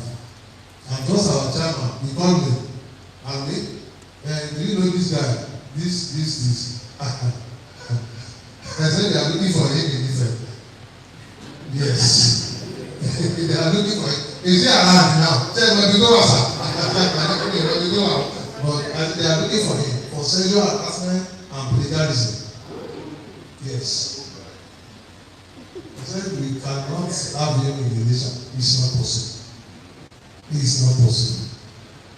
The evil men do lives after them. I say, take your zero. I say, my I hope I'm communicating. Students from dysfunctional families, 10 students in the university, 6 of them will tell you, my mom is not living with my dad, or I don't even know my parents. It's something that has been sampled. Therefore, I am talking from experience. I know what I'm talking about. Working class. That will be prevalent in law and nursing. Yes, I know what I'm talking about. And the rate of truancy will be high. So if you like, take advantage of them. When I was the coordinator executive MBA, one of the students approached me. He said, what can I do for this department? All the things we didn't have, I mentioned. He bought them. Another lecturer appointed from sociology. The student told him about that lecturer, that I should not mind him. All that he would have bought for the man, he had used it to deposit for beer at Old Buka. Yes, anytime you want to say, no, man, she's not for yes. So in a particular store, he had about 12 cartons of beer reserved that he will be drinking now and into the future. Ṣé ẹ̀gbọ́n bẹ̀rẹ̀ nílé? Ẹ̀gbọ́n bẹ̀rẹ̀? Ẹ̀gbọ́n rí? Ìrọ̀lẹ́ pàtó ẹ̀gbọ́n bẹ̀rẹ̀. So don't take advantage of any of this. Now let us talk about the types of support systems that you have. In the first instance, we should establish the fact that we are, is it parent in local or local parent? Local parents. Just as you have entrusted your own children to some other persons, some other persons have entrusted their own children to you. One of my sons went for an interview in Ghana. At the last stage of the interview, the person interviewing me said, "You are Asaolu in Ghana." He said, "Yes." He said, "Is your dad a lecturer?" He said, "Yes." He said, "Where?" He said, "In Nigeria." I said, "Where in Nigeria?" He said, "Oh, he said, do you have your dad's number?" He said, "Are you call your daddy?" He said, "I can call." He said, "Call him there." So he called me. I said, "Yes." He said, "The person interviewing me would like to speak with you, daddy." I said, "It's okay." He gave the phone to the man. The man said, "Sir, can you still remember me?" I said, "Is it okay?" He said, "Yes." I said, "Accounting?" He said, "Yes." I said, "Which set?" He said, 1990, 1991 set. I said, "Is that the set of?" He said, "Yes." I said, "How are you?" He said, "Fine." He said, "Your son is here to be interviewed, but he has not been interviewed. And the interview is knowing you. He has not just like that. They are getting the job. So that is that. So counseling, guidance, psychological evaluation, academic support, mentoring. Look at Professor Adenegan Taiwo. It was when I went to Achievers University that I met him for the first time. But the very first day I met him, wow. In fact, I told the owner of the school, I said, if I have the opportunity, I will snatch Taiwo. Or did I just say, and I said it publicly. So knowing the two of you, maybe this is the right time to snatch the two of you now. I told the owner of the school, and he said, once you snatch him, then you have wrecked this school. You can imagine if such is said about a person, how versatile, how valuable. I hope such can be said about me. That I am so relevant. It's not this thing I'm telling you, he still said it on Sunday. Yes, he still said it on Sunday. He said, Taiwo, he said, forget about it. He said, it's the best thing to have ever happened to Achievers University. I said, wow. I said, wow.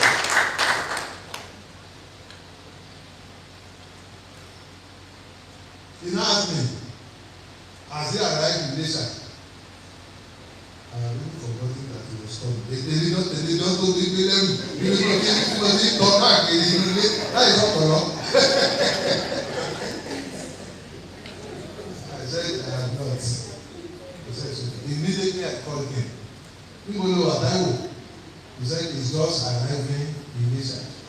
I said, you know me now, no matter the way one day there, one day there,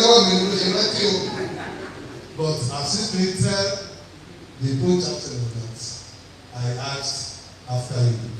I think you understand me. We are writing our story, we are writing our history.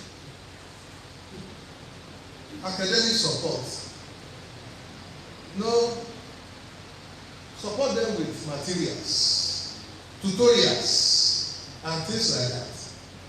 Just assist them. Even the way you dress, your appearance is still part of it. It's still part of it. Otherwise, some students will say, after all, Professor so comes to class in slippers. That means slippers is okay. Or Dr. So when he dresses, he doesn't talking and he's wearing tie. That means it is okay. Demon, Professor, what will happen? What's your name? I have a lecturer. When she's teaching you and you look at your watch, she will send you out. That means you have an appointment. You don't keep your appointment. It's as simple as that. Talk less of yawning. How dare you? How can you? You just have to, like a Boy Scout. Be up and play. This thing you don't understand what she's teaching you.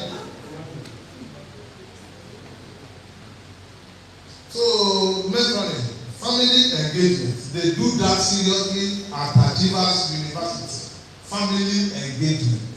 In fact, you can't enroll any student without taking the particulars of the student. And at the slightest opportunity, the parents are invited or communicated with. This will be the role of the staff advisor.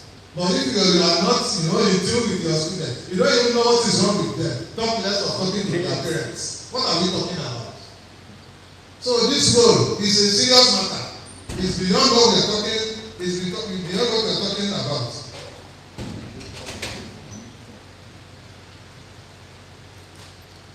It's beyond what we're talking about.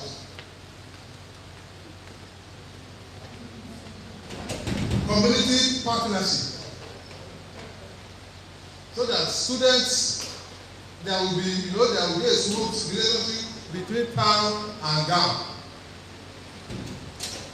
If students cause trouble for you, if the vice chancellor is not strong, he can be deposed like a traditional ruler.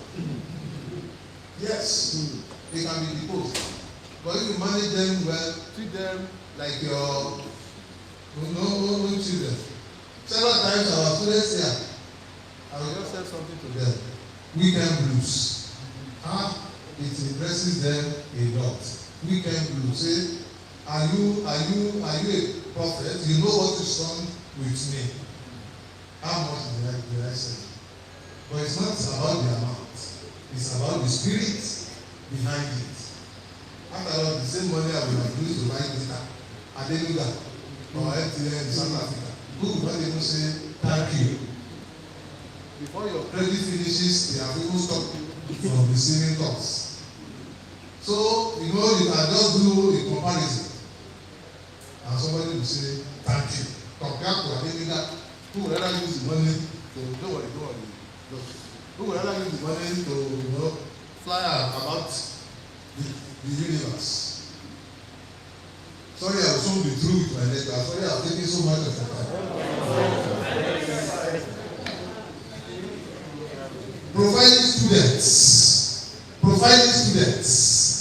I told you, if my class is 1,000 students, I will know all of them.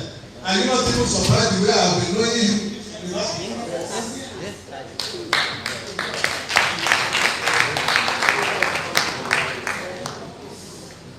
My students, I will know their first name, second name, last name, registration number, and the circle they move with.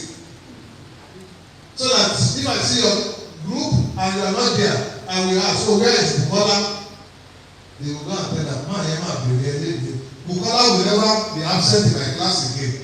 Another person will think I am. No matter the number, I will know all of them.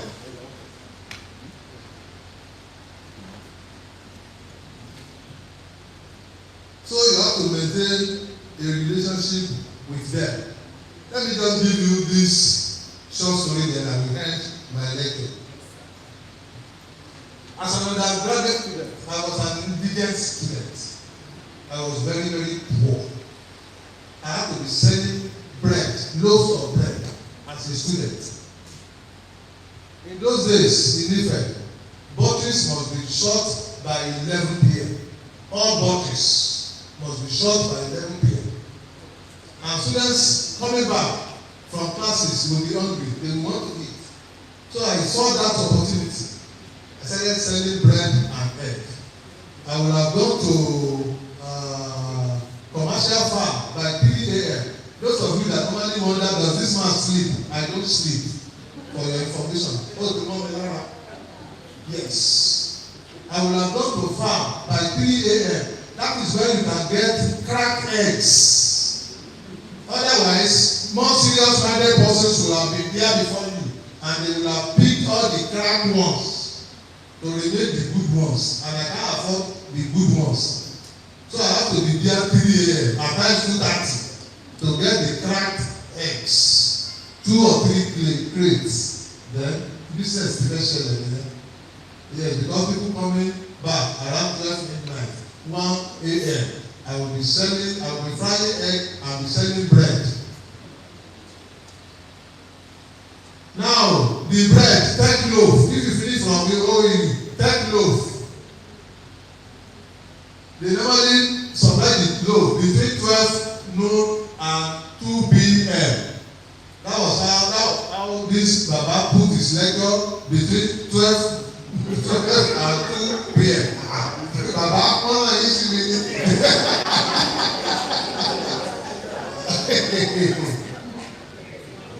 On Friday, and they will not come on Saturday. That means they will be ready to sell on Friday, they will be ready to sell on Saturday, they will be ready to sell on Sunday.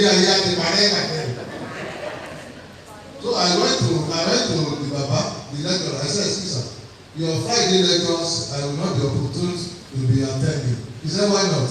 I said, "I am into a business." He was even regarding the thought maybe I'm a big time businessman. Not only it is bread and Friday, we call it burger. He said, "Hey, it's not the day." I said, "Yeah." He said, "I have to wait and collect my ration of bread. Otherwise, weekend will see to drive? I said, yes, sir, I can drive. He said, it's okay. He said, the bread will have gotten baked by 10:30, 11. Come on, pick my vehicle and go to that bakery and get your own ration of bread so that you can attend my lectures. Now, if somebody had given me that, who am I? Who am I to say, no way? There will always be ways for us, inshallah. Thank you and God bless you.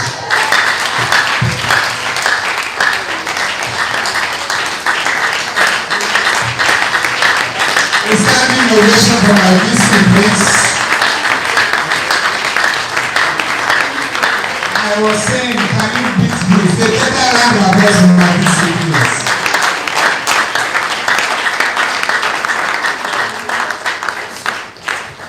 That's the class. Shall we please sit down?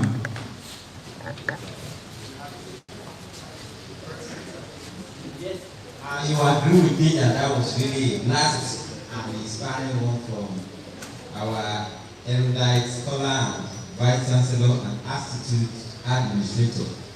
I told you yesterday while we were waiting your appetite that he has series of testimonies and experiences I've learned from him, and I hope we are going to replicate what he has told us. Not just for the institution. The institution will benefit. It is a mutual relationship, a mutual benefit. We will get the portion of that.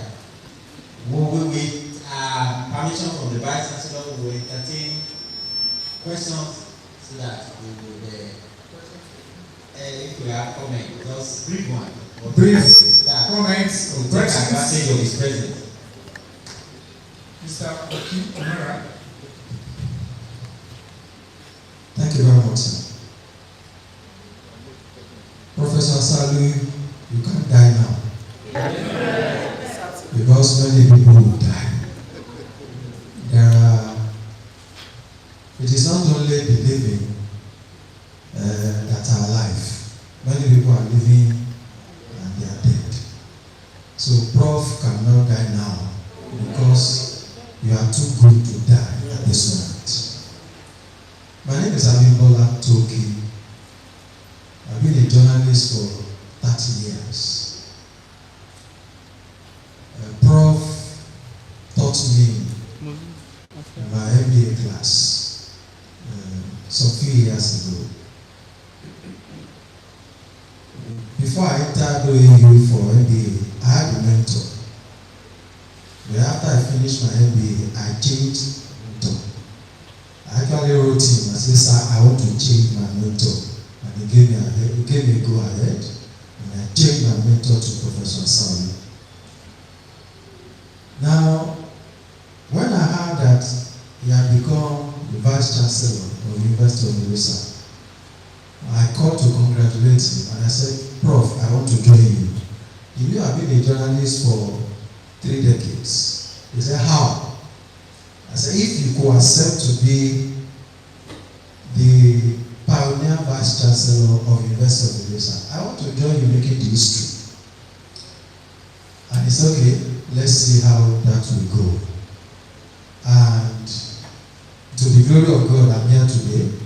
I've been employed as the PRO of this university. And I promised him, I said, in 9 months, we will take this university to the global stage. And I mean every word of it.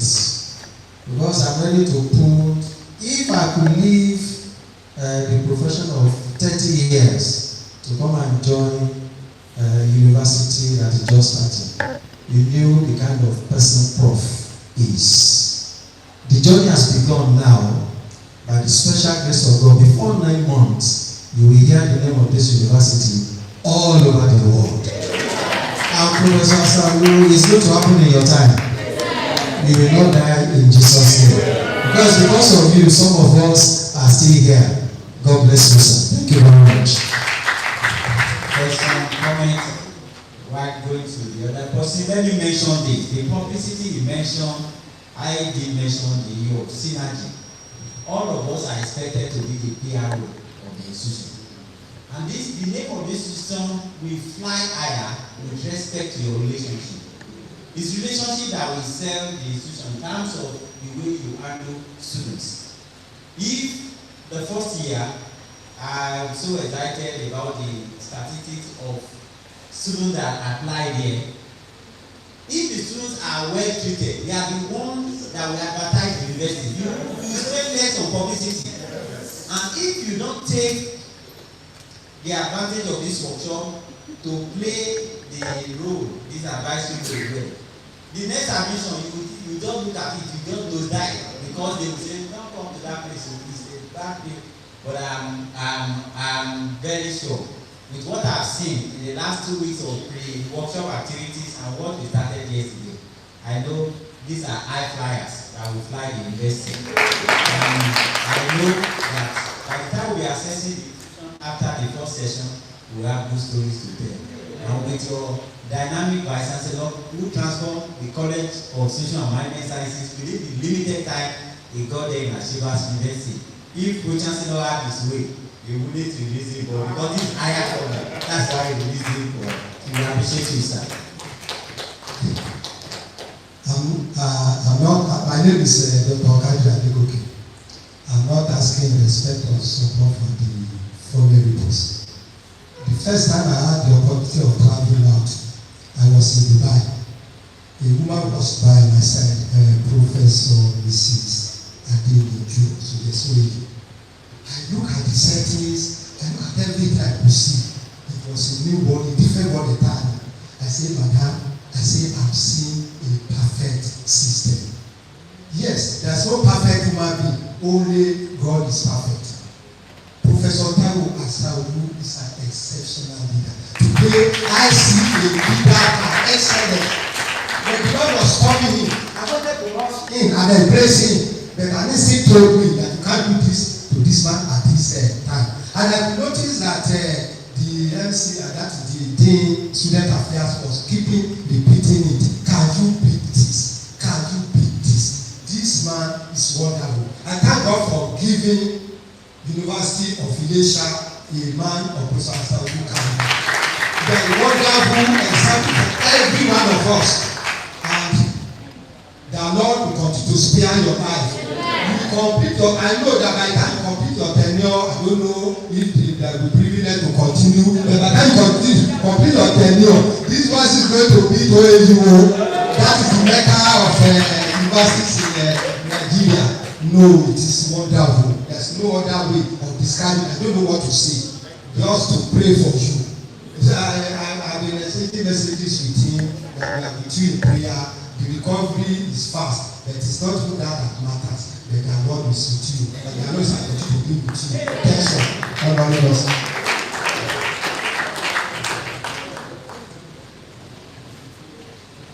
Standing on the existing protocol, Prof, I'm happy to meet you and see you one-on-one aside online or add about you. Two things I just want to say. The first thing is, we will not make you happy. Not only the public declaration, not only the attendance, but that even when he leaves, not when he's here with us, that he will see that the seeds he had sown years ago. He's mentioning stories of years he was calculating. I don't know where I was in the planet Earth as at that period. But now he can live to tell the story. When he lives, let the seeds he has germinated. Because man, by instinct and by everything, we like to identify with success. We pray such. President Muhammad left office. If the type of visits or calls he used to receive while he was in office is still statistically the same, then I tell us that that is not human being. So certainly there are many things to diminish or whatever. But let him be so happy that while he was here, he had been able to give a very good answer, which this one I've been able to metamorphose into something greater. While he was mentioning that I had an experience, somebody came to my class as, or you can see my stature, an elderly person. I was in the class. I came for registration or whatever and I went to class. Later I approached him. I asked, I said, sir, I just considering your age and the age of students that are in the class, I know certainly you are even old enough to be there. But please, engage these students. Once you are not around, try to get in touch with the course leader, get in touch with, and then get next to, because mathematics is not, reading is, studying mathematics is not like just reading English language, you sit on your bed or whatever. Sorry, I'm not saying English language is not difficult or that, but I said this you don't need that attention. But if there is anything you would also need from my end, please feel free to just let us know, because you can't, with your age, come and stay 6, 5, 7 years. I said, sir, it's not possible. So he said he's been working somewhere, but that he needed certificate upgrade for whatever. I said, okay, no problem. He never told me where he was working and but I was following up in around. I asked him, please, sir, can you contact the students, contact the course rep, and what are you? There was a day he was in the class, his phone rang. This was the wall. I saw something like this. What is this? So he picked the call. He said, sir, please, I have an urgent call. I need to leave the class. He went. Later I saw him on TV with the then governor of Ondo State. Sir, is it not one of my students in the entourage of the governor? I said, sir, I saw you on TV sometimes with you. He said, the DSS detailed to the governor of the state, and he was my student. He never disclosed his identity or what have you. Shortly, just a week after, I received an invitation from TESCO that I had been shortlisted among professors. I was then even a master holder to go with the professors to work on a seminar in another state and within our state. It was that student who recommended me to TESCO while my wife was away out of the country. She said, my house is far, my wife lived. She was one who worked on her transfer down to that place on numbers of occasions that if he had come and said, who are you coming late or whatever, and we just address, because sometimes you don't even know who is who in the class, and you don't know why are you just coming late. A DSS, and you know that kind of a boss, I think who keep quiet, not want to disclose identity, and sometimes we can just talk loosely, and whatever has left our esophagus into this firmament, we cannot clear it and say, please come back, go back again, you can't put those things. God help us. Thank you, Professor.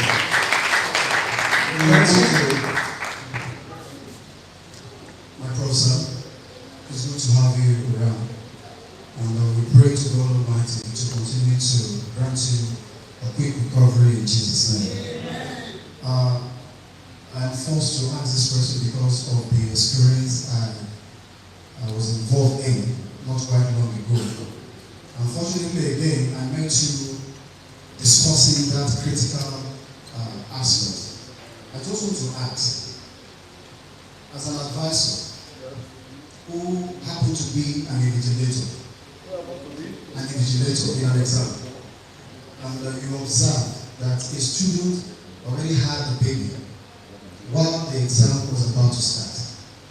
The baby was seriously crying, feeling so pain, and the mother was right there inside the hall as an invigilator. What are you expected to do? Because I give some down to get your response, then I'll now. Okay, as an invigilator who was at that scene, I was feeling uncomfortable because the mother was like, and the people was outside crying. Then I felt touched because we started this program yesterday, and the keynote is to show care. So then I said, okay, what do I do? Very good.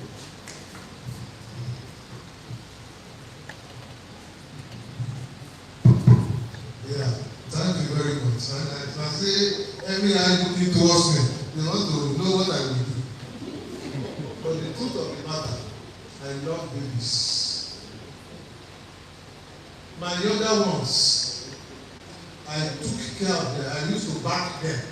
So it would have been my pleasure to take over such a baby.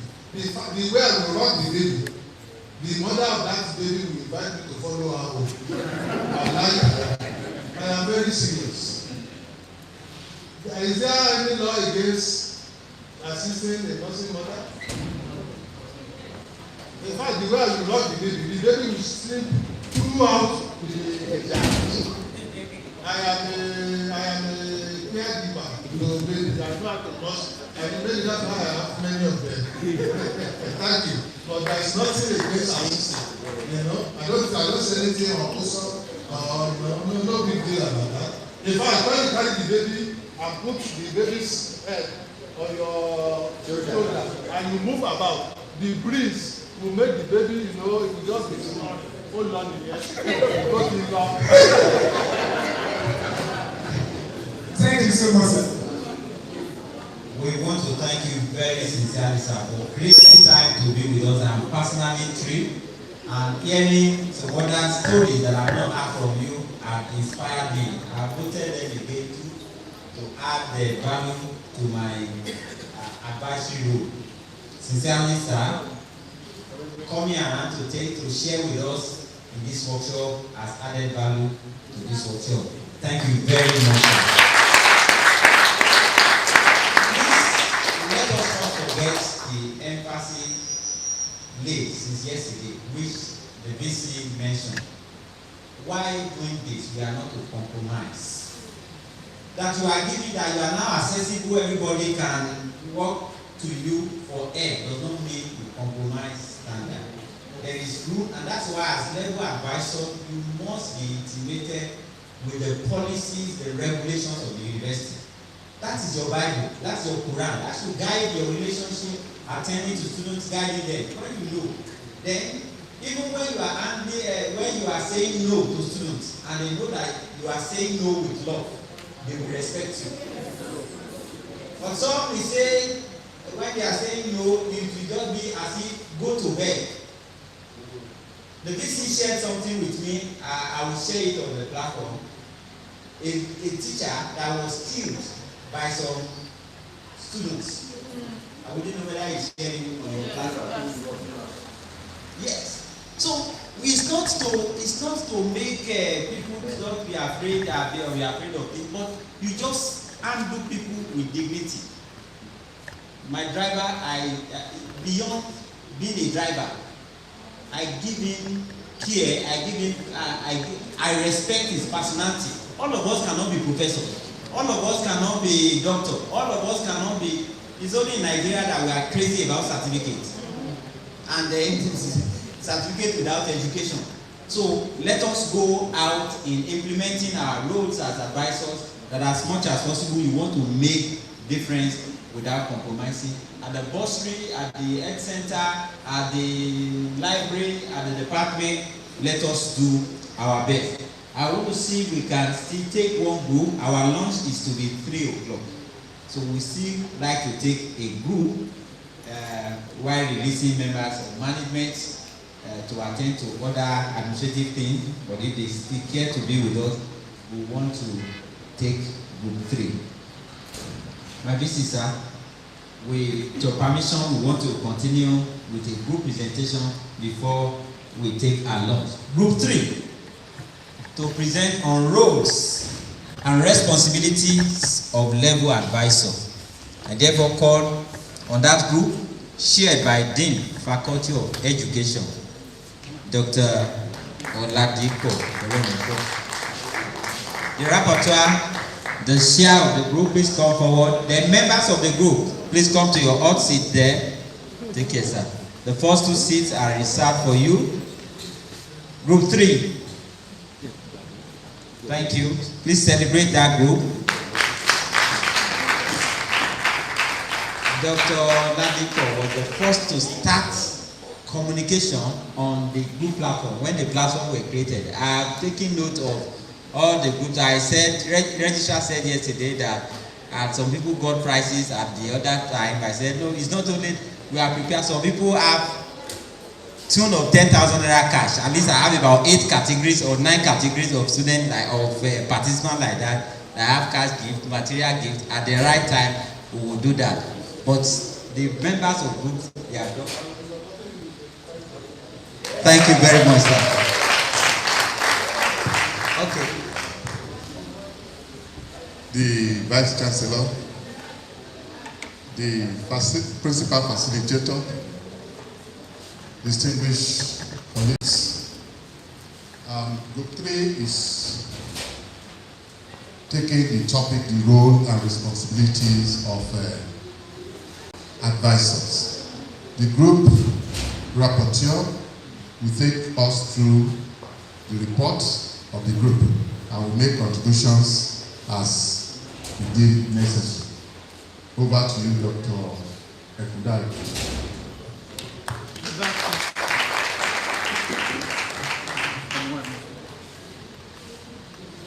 The Vice Chancellor, sir, I want to welcome you.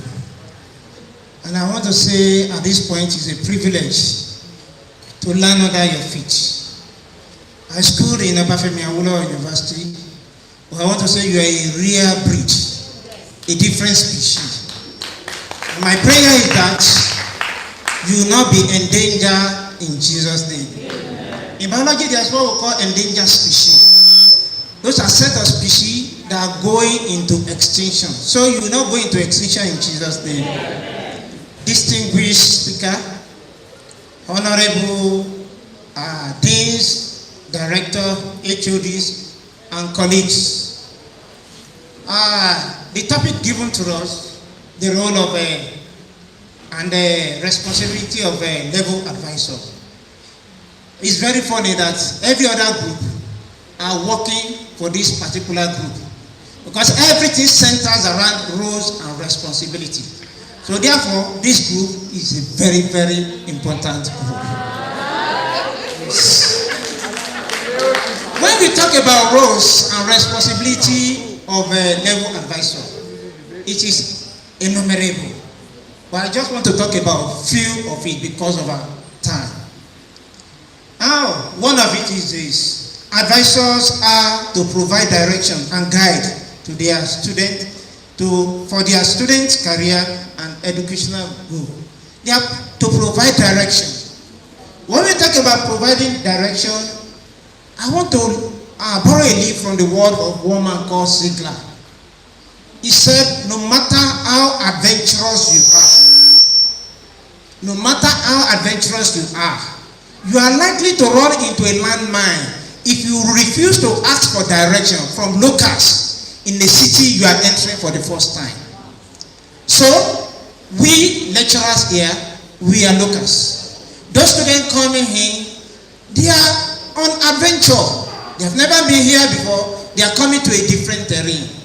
But here in Yoruba land, if you see a visitor, a stranger, you call her or him or her, where are you going? So it is a role as advisor. There must be correlation between the words of your mouth and your acts, what you are doing. The mode of your dressing, there must be correlation between the mode of your dressing and what you are saying. It is not expected that you as a lecturer, the same lecture note you used 10 years ago, you are still using it now. Your students are watching you. You must be role model. You get student time to come by 2, you are not there today. Tomorrow you are not there again.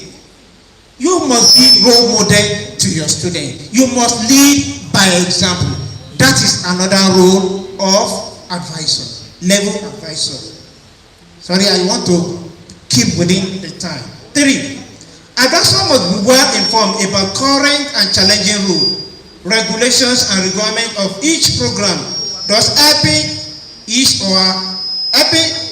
him or her, that is advisor, to guide the advisee in both co-curricular and extracurricular activities. The important thing there is that an advisor must be well informed. It is your duty to be well informed about the program. You must be well informed about the rules and regulations. You cannot give what you don't have. As a result of this, one of your duty is to be informed. It is when you are informed about the rules and regulations, then you can help the student. So that is another function of advisor. Can I move ahead, please? Yeah. 4. Available to the student during and by appointment. You must be available. If you are not available, the student will be discouraged. You gave them appointment today, you are not there. Another time, you gave them appointment, you are not there. Then you are not available. As advisor, you must make sure that you are available at the appointed time. Doctor was saying the other time, it's only the student affair that have affair with all our students, and his duty is 24 hours. But you, at the appointed time, you must be there for your student. That is another that enter Obafemi Awolowo University, Road 1 and Road 7. So, after completing 100 level, some students must have been gravitating towards Road 7. That is, their GP is no more up to 1. It is your duty to call their attention to it. Find out the reasons why they are gravitating towards lesser than 1 in their GP, and help them to progress. God will help us. Can I continue, please? I have just 10 minutes, and I have to keep to it. 6. Advisor is one that stands in local parentis. In local parentis, I can call it a pseudo parent. Someone that acts like a guardians.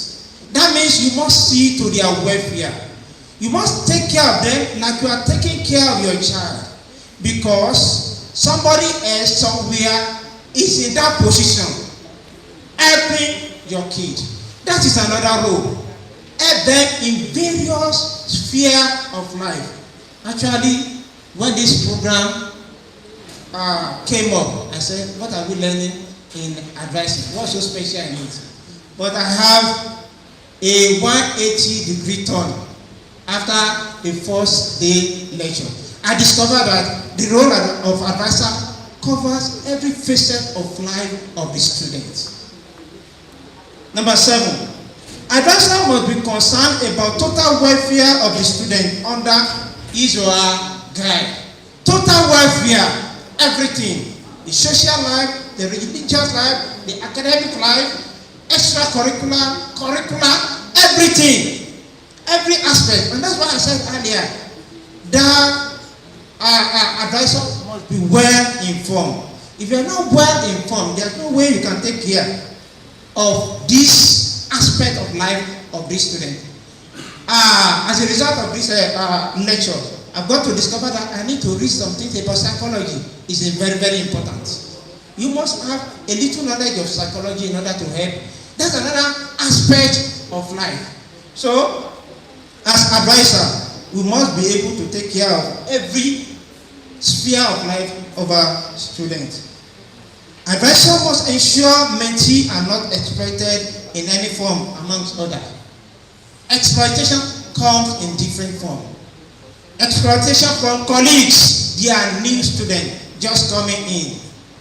I've forgotten what we normally call it in OAU. We call it October Rush. October Rush. Stay light, continue to rush for new girls. They don't know anything. They rush them. Do you get it now? You as advisor, you are there to help them.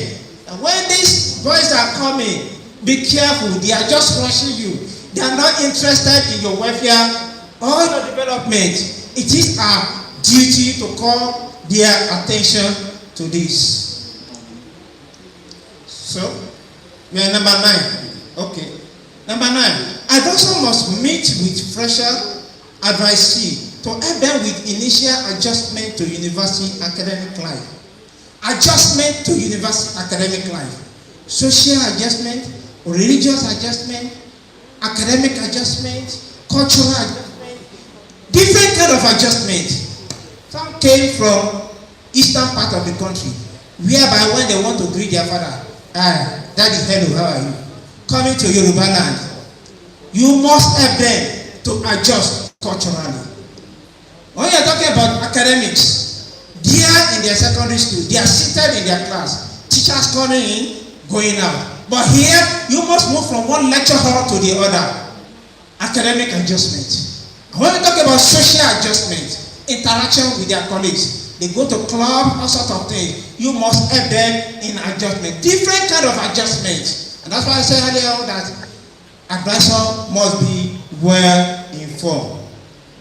Advisor must study academic record of advisee with a view to drawing out inference for advice. You must be able to study academic record of that student with the purpose of drawing out inference.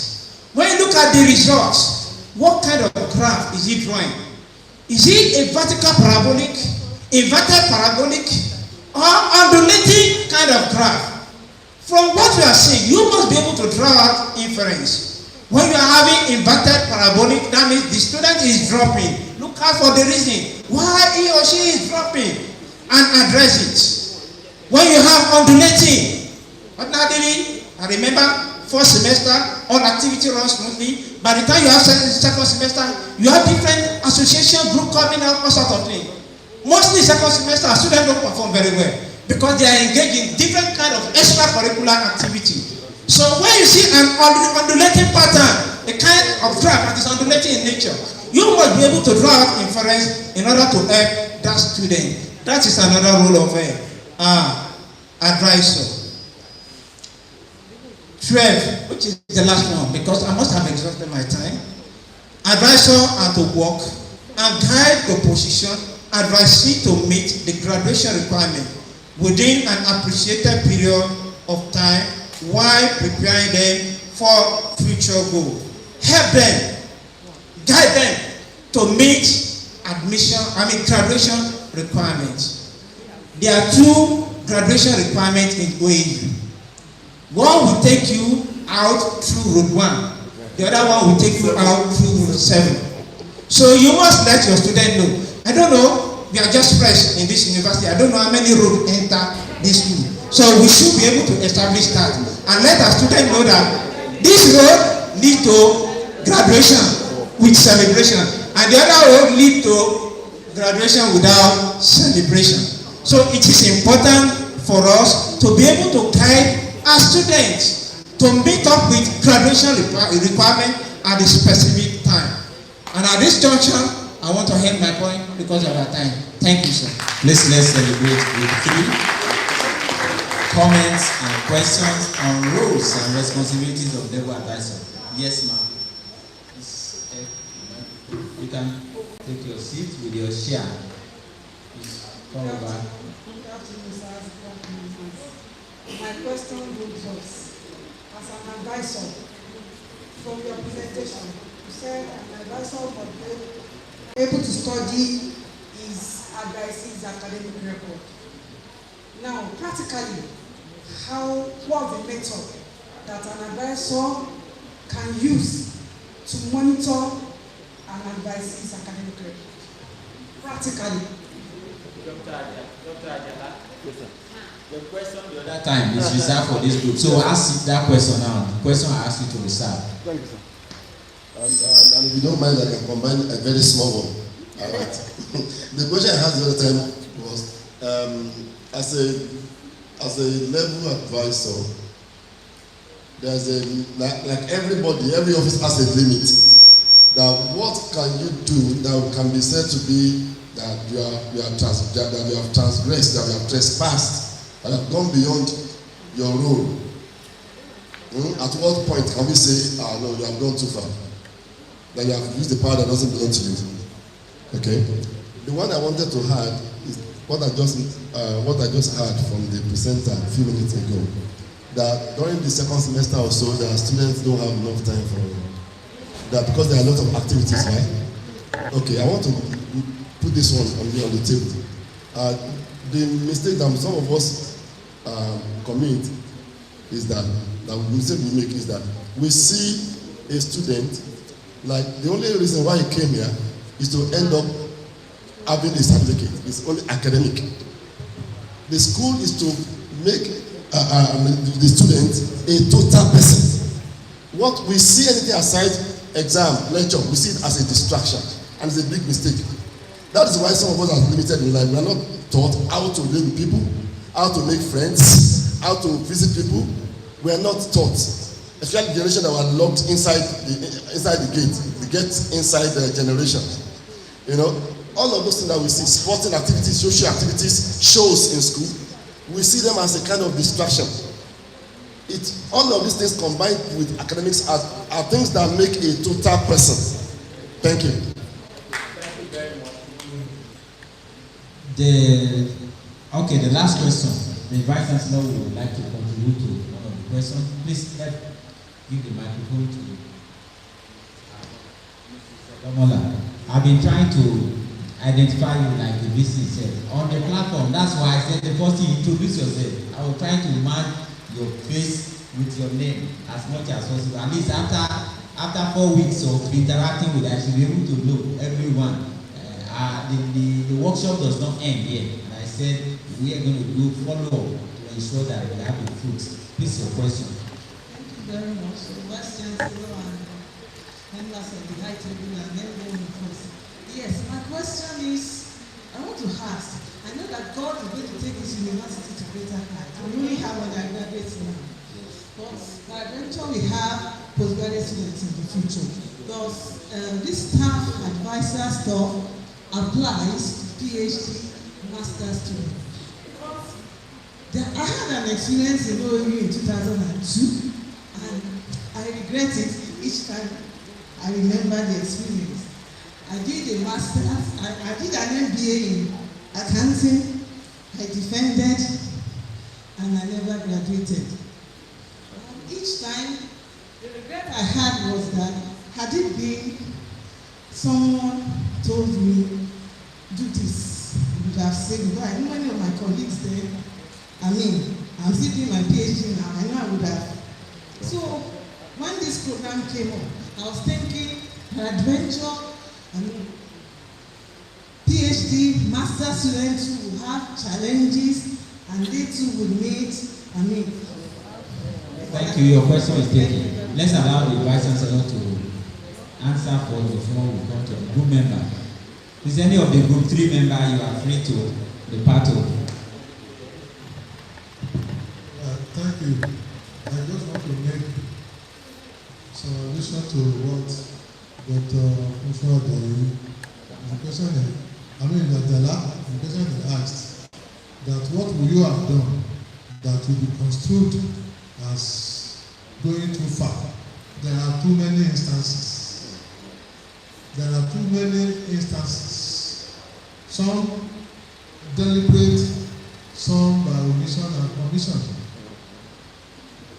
Keeping a moral affair with your students, you have gone too far. Before, lecturers used to say, I want to marry her.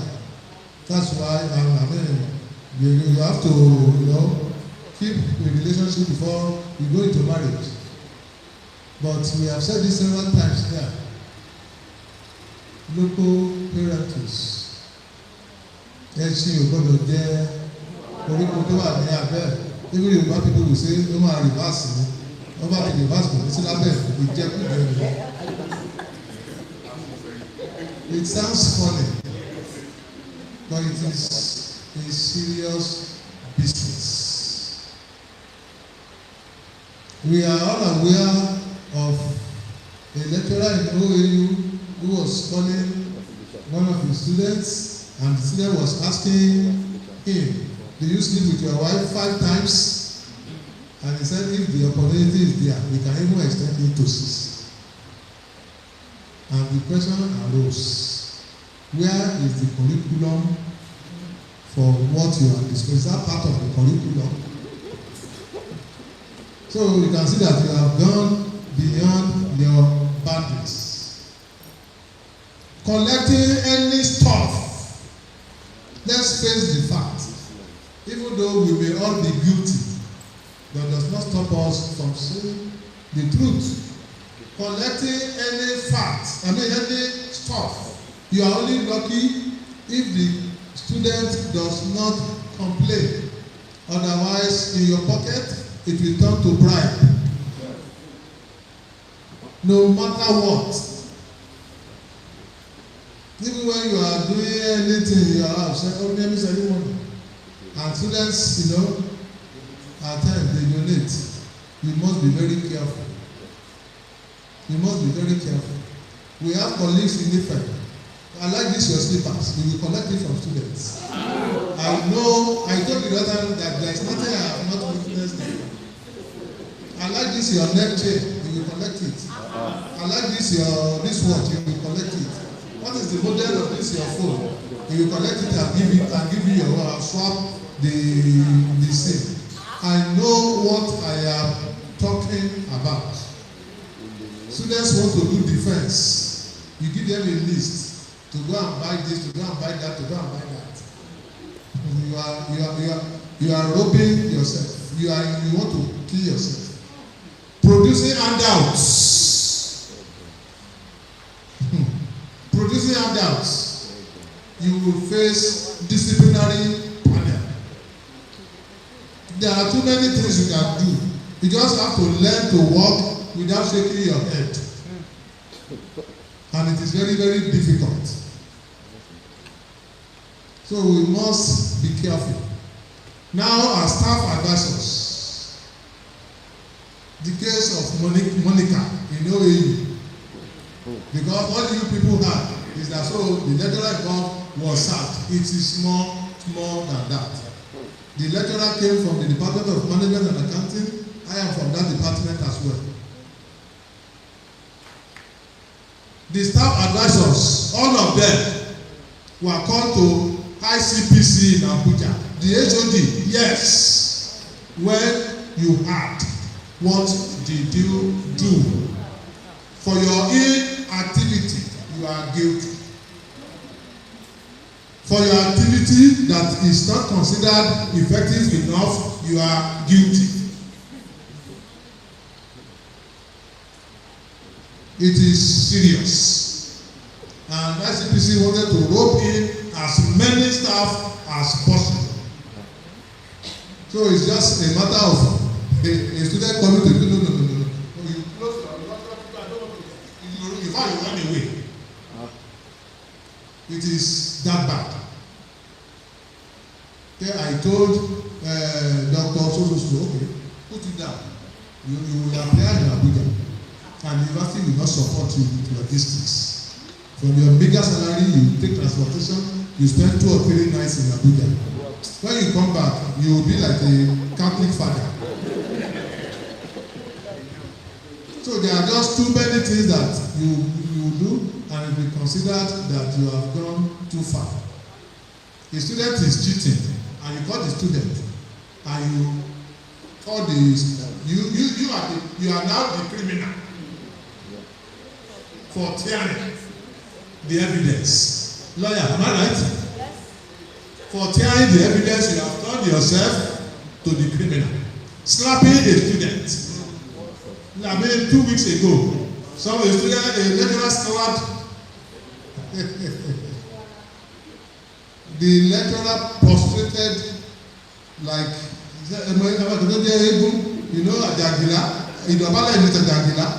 just prostrated for the student and the mother. It is an act going too far. It is an act going, there are just too many. Verbal assault.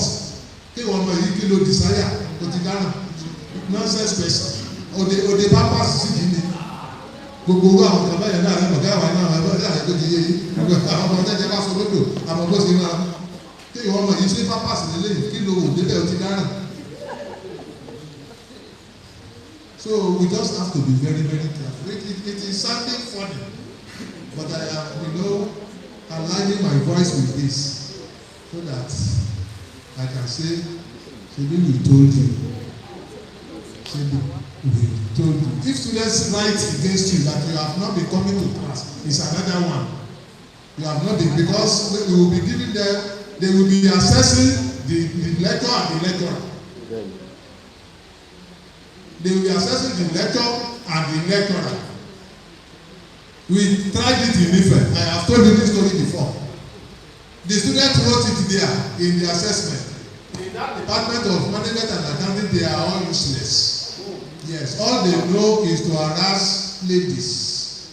But the worst of them, they now mention case easy. Just go there and put your breast on the table for him. Whatever you want, you will get it. They mention another person, there is nothing he cannot drink. Even if you buy anything, he will drink it. Just, you have to just be careful. Thank you. You have answered that one. Please permit me to say that I noted this on the EU of what you can do that can be considered too far. I'm happy we have the lawyers in our midst here. One of the last resource person mentions the dean of the college and 3 heads of department that were queried and asked to stand up at Senate. As level advisor, you may be doing what is right, but doing it in the wrong way. For instance, you are not head of department.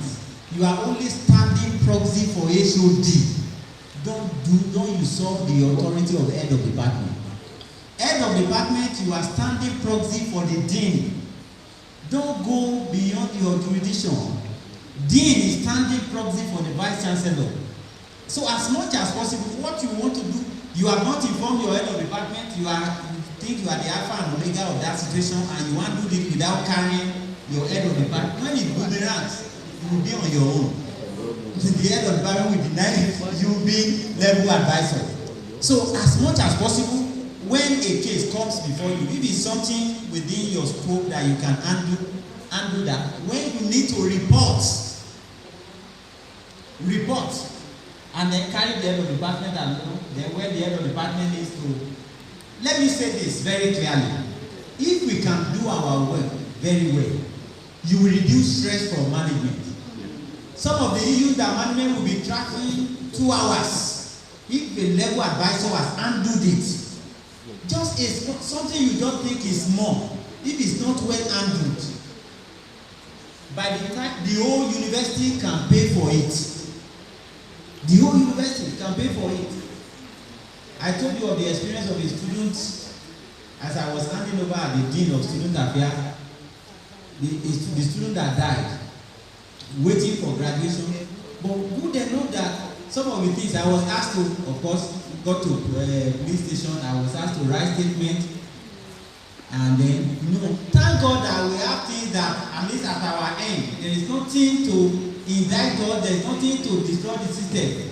If not, just the death of a student that is not well, a student that is not well handled, can throw the university into mess.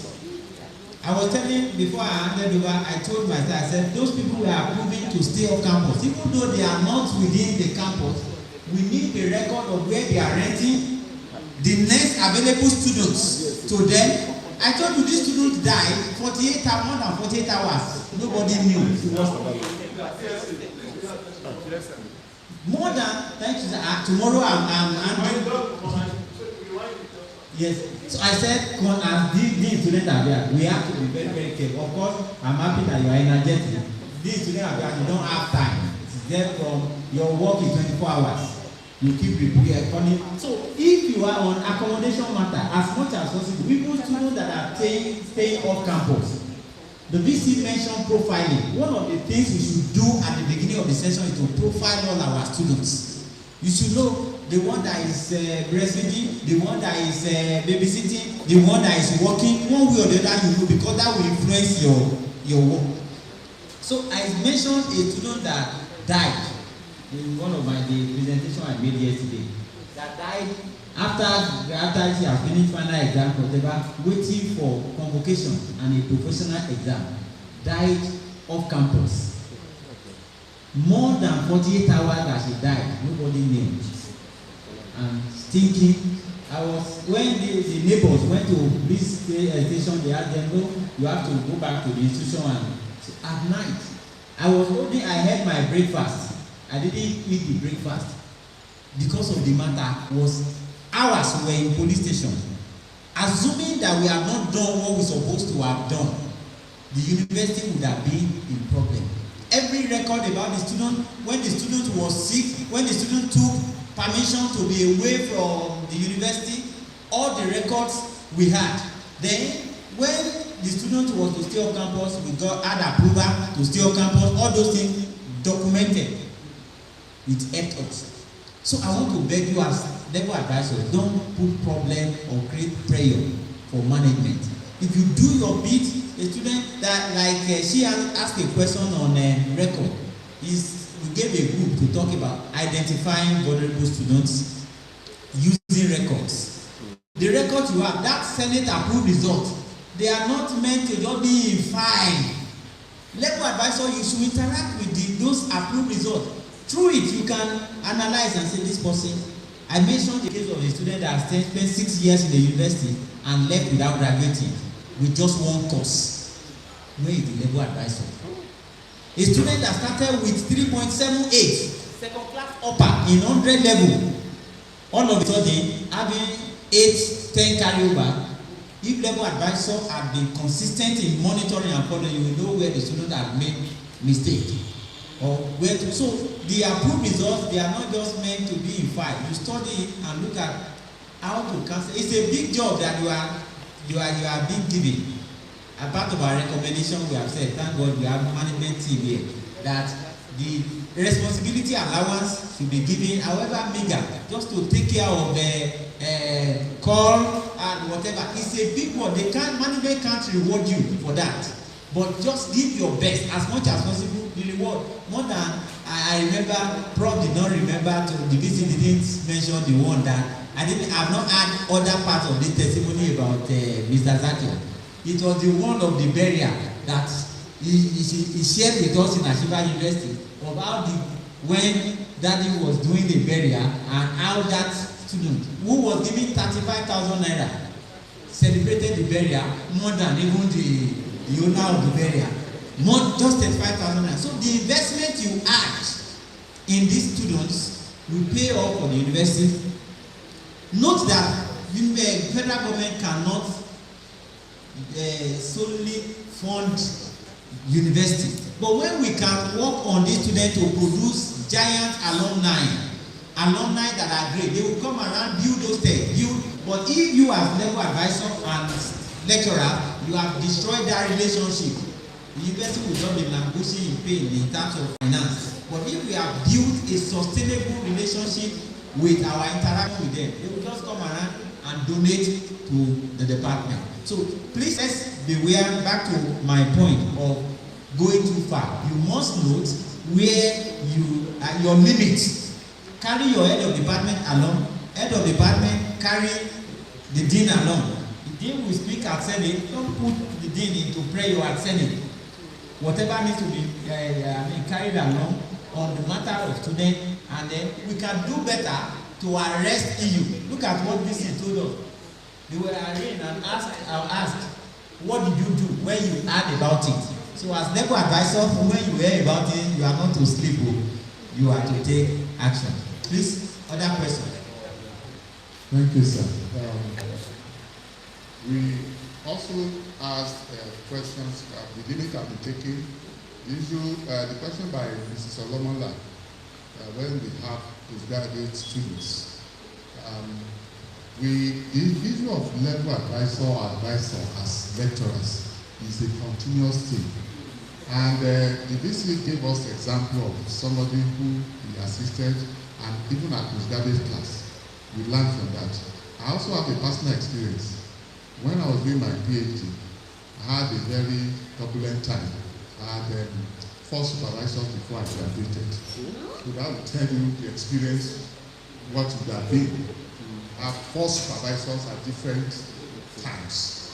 At one stage, when the course was clear, I had two of my guys, Professor Taiwo Adenegan, UI, and another person called me and said, please come and complete it now.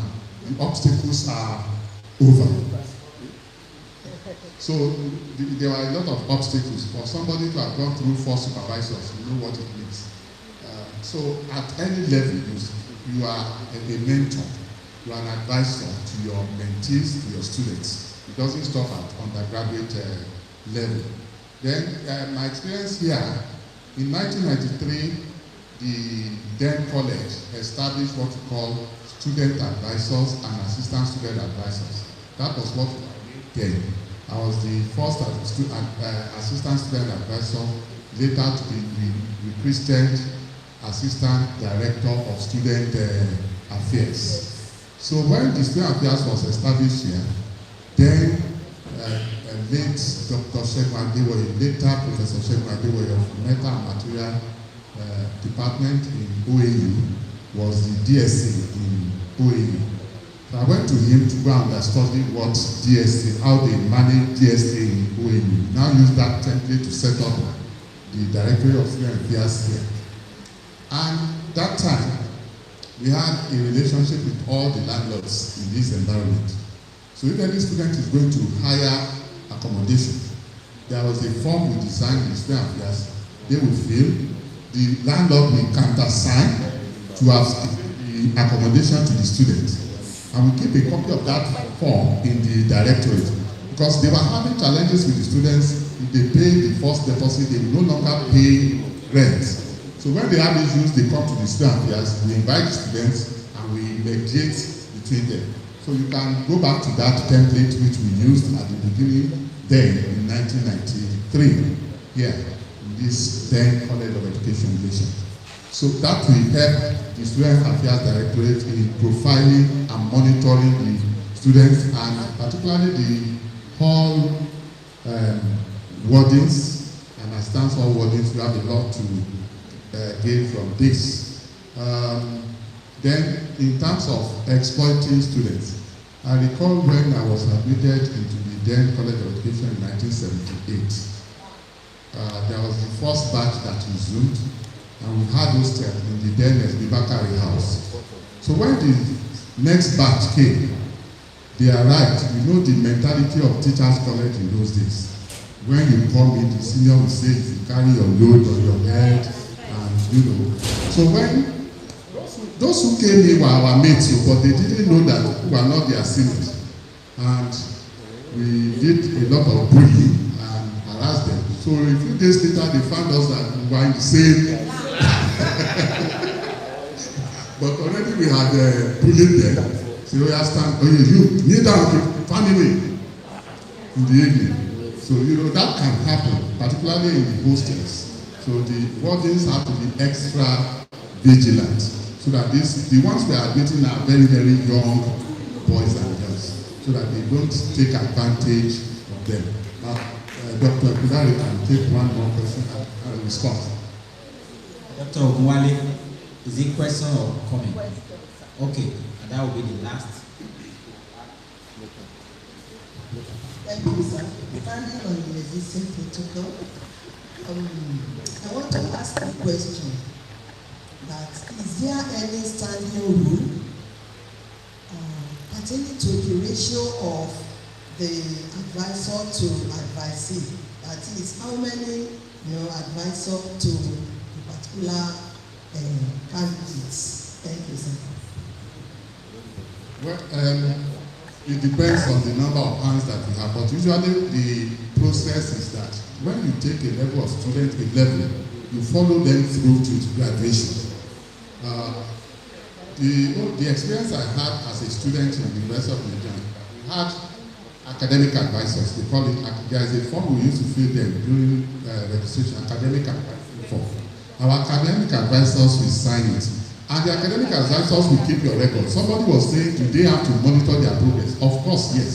You keep the records of their performance. At times you can plot a graph.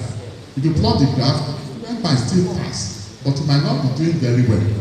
A student who scored 60%, 80% in the first semester, Second semester, it dropped to 70. Yes, it still has it, but 80 has dropped to 70. By the second year, it's coming to 65. You now see that basically the child is declining. You need to invite him or her and counsel him. The counselors will say in the counseling situation, we provide all the alternatives for making valid decisions. But you have to let him or her see that every of this digression is going to accumulate into making your grade go low. And you are not going to graduate with the expected class or degree. So when we provide all these options and alternatives to them, they find a way of sitting up. So we are totally in charge of their records from day one. And we must make sure we monitor particularly the very brilliant ones, the exceptional students, the very poor ones, and see how we can encourage them to rise in their performance. Thank you, sir. Please, on that, man, there's no clear-cut policy, but it's led with management. For instance, you can't compare a department that has just 20 entries with a department maybe nursing MLS that has maybe 200 or 150. So if you now have more hands, you know that at a level, you can have 3 level advisors and they now group them. Maybe A to, or the first 50 students or the first 30 students, depends. So it depends on the hands we have as much as possible. So the ratio can vary. But as much as possible, when you are effective advisor, beyond those they assign to you, you will see people coming around to meet you. So as staff, you just know that you are ready, you are whether so designated, you have the asset and liabilities of advice, but we should be ready. But the ones you are so attached, you are the progress. But the other side way, you know, it's just a referral or outside back. Please just add. Thank you, sir. Back to Dr. Ajala's question concerning a student performing very well and second semester not really performing, and you are saying that it's as a result of activity that he or she got distracted, that we must give them total education. I raised that example when I was talking about the fact that a student can perform very well in first semester and the second semester drop. I said the reason might be as a result of activity in second semester. I think Dr. Adenegan have answered that question by the example he gave of himself. When he got to the University of University, after a year he was sent, he was called upon that his record, there's a problem with his record. And he said that he got distracted. These kids, they have never been outside before. And like I already said that we were taught this morning, they want to socialize. They want to do what their colleagues are doing. In the process, got distracted. And now it is your duty to help them to strike balance between academic and social life, between curricular and extracurricular.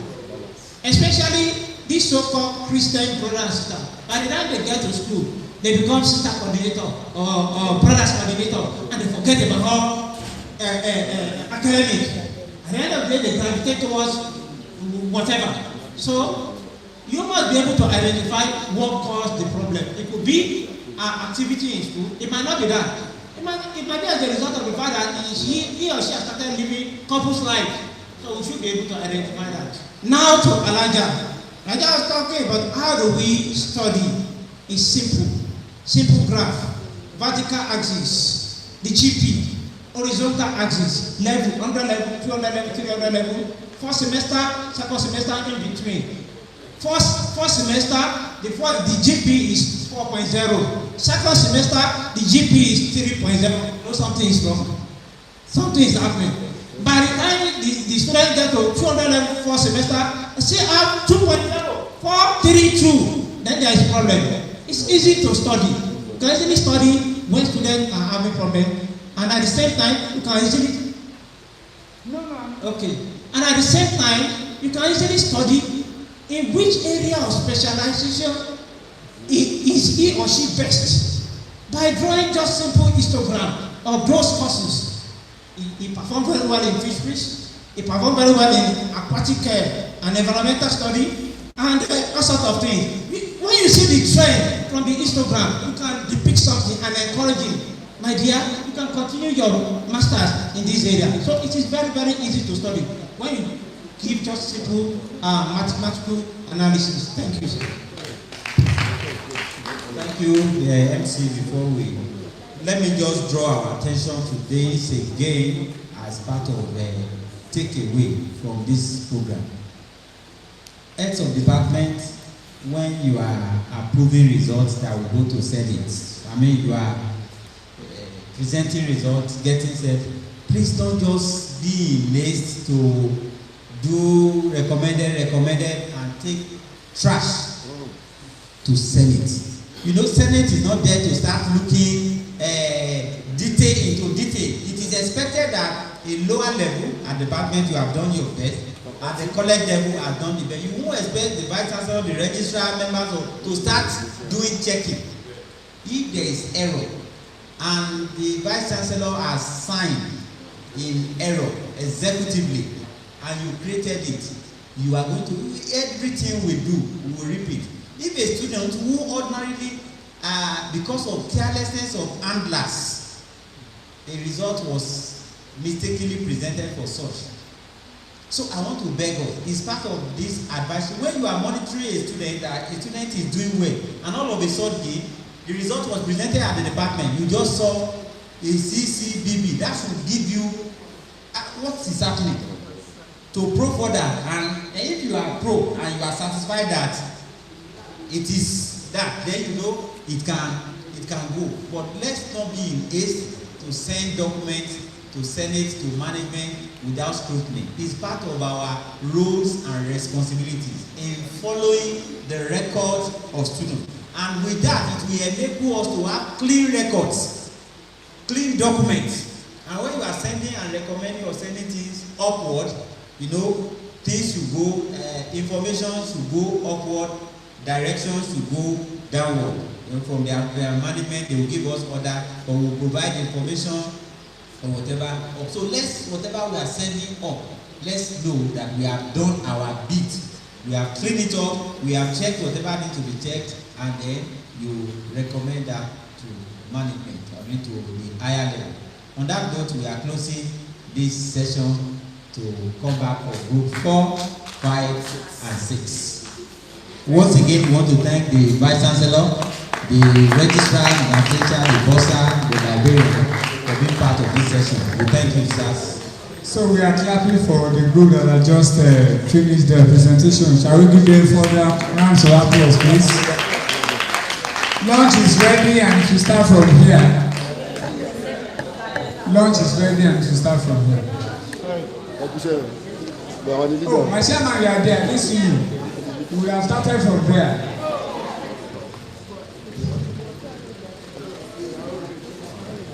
Yes, sir. Yes, sir.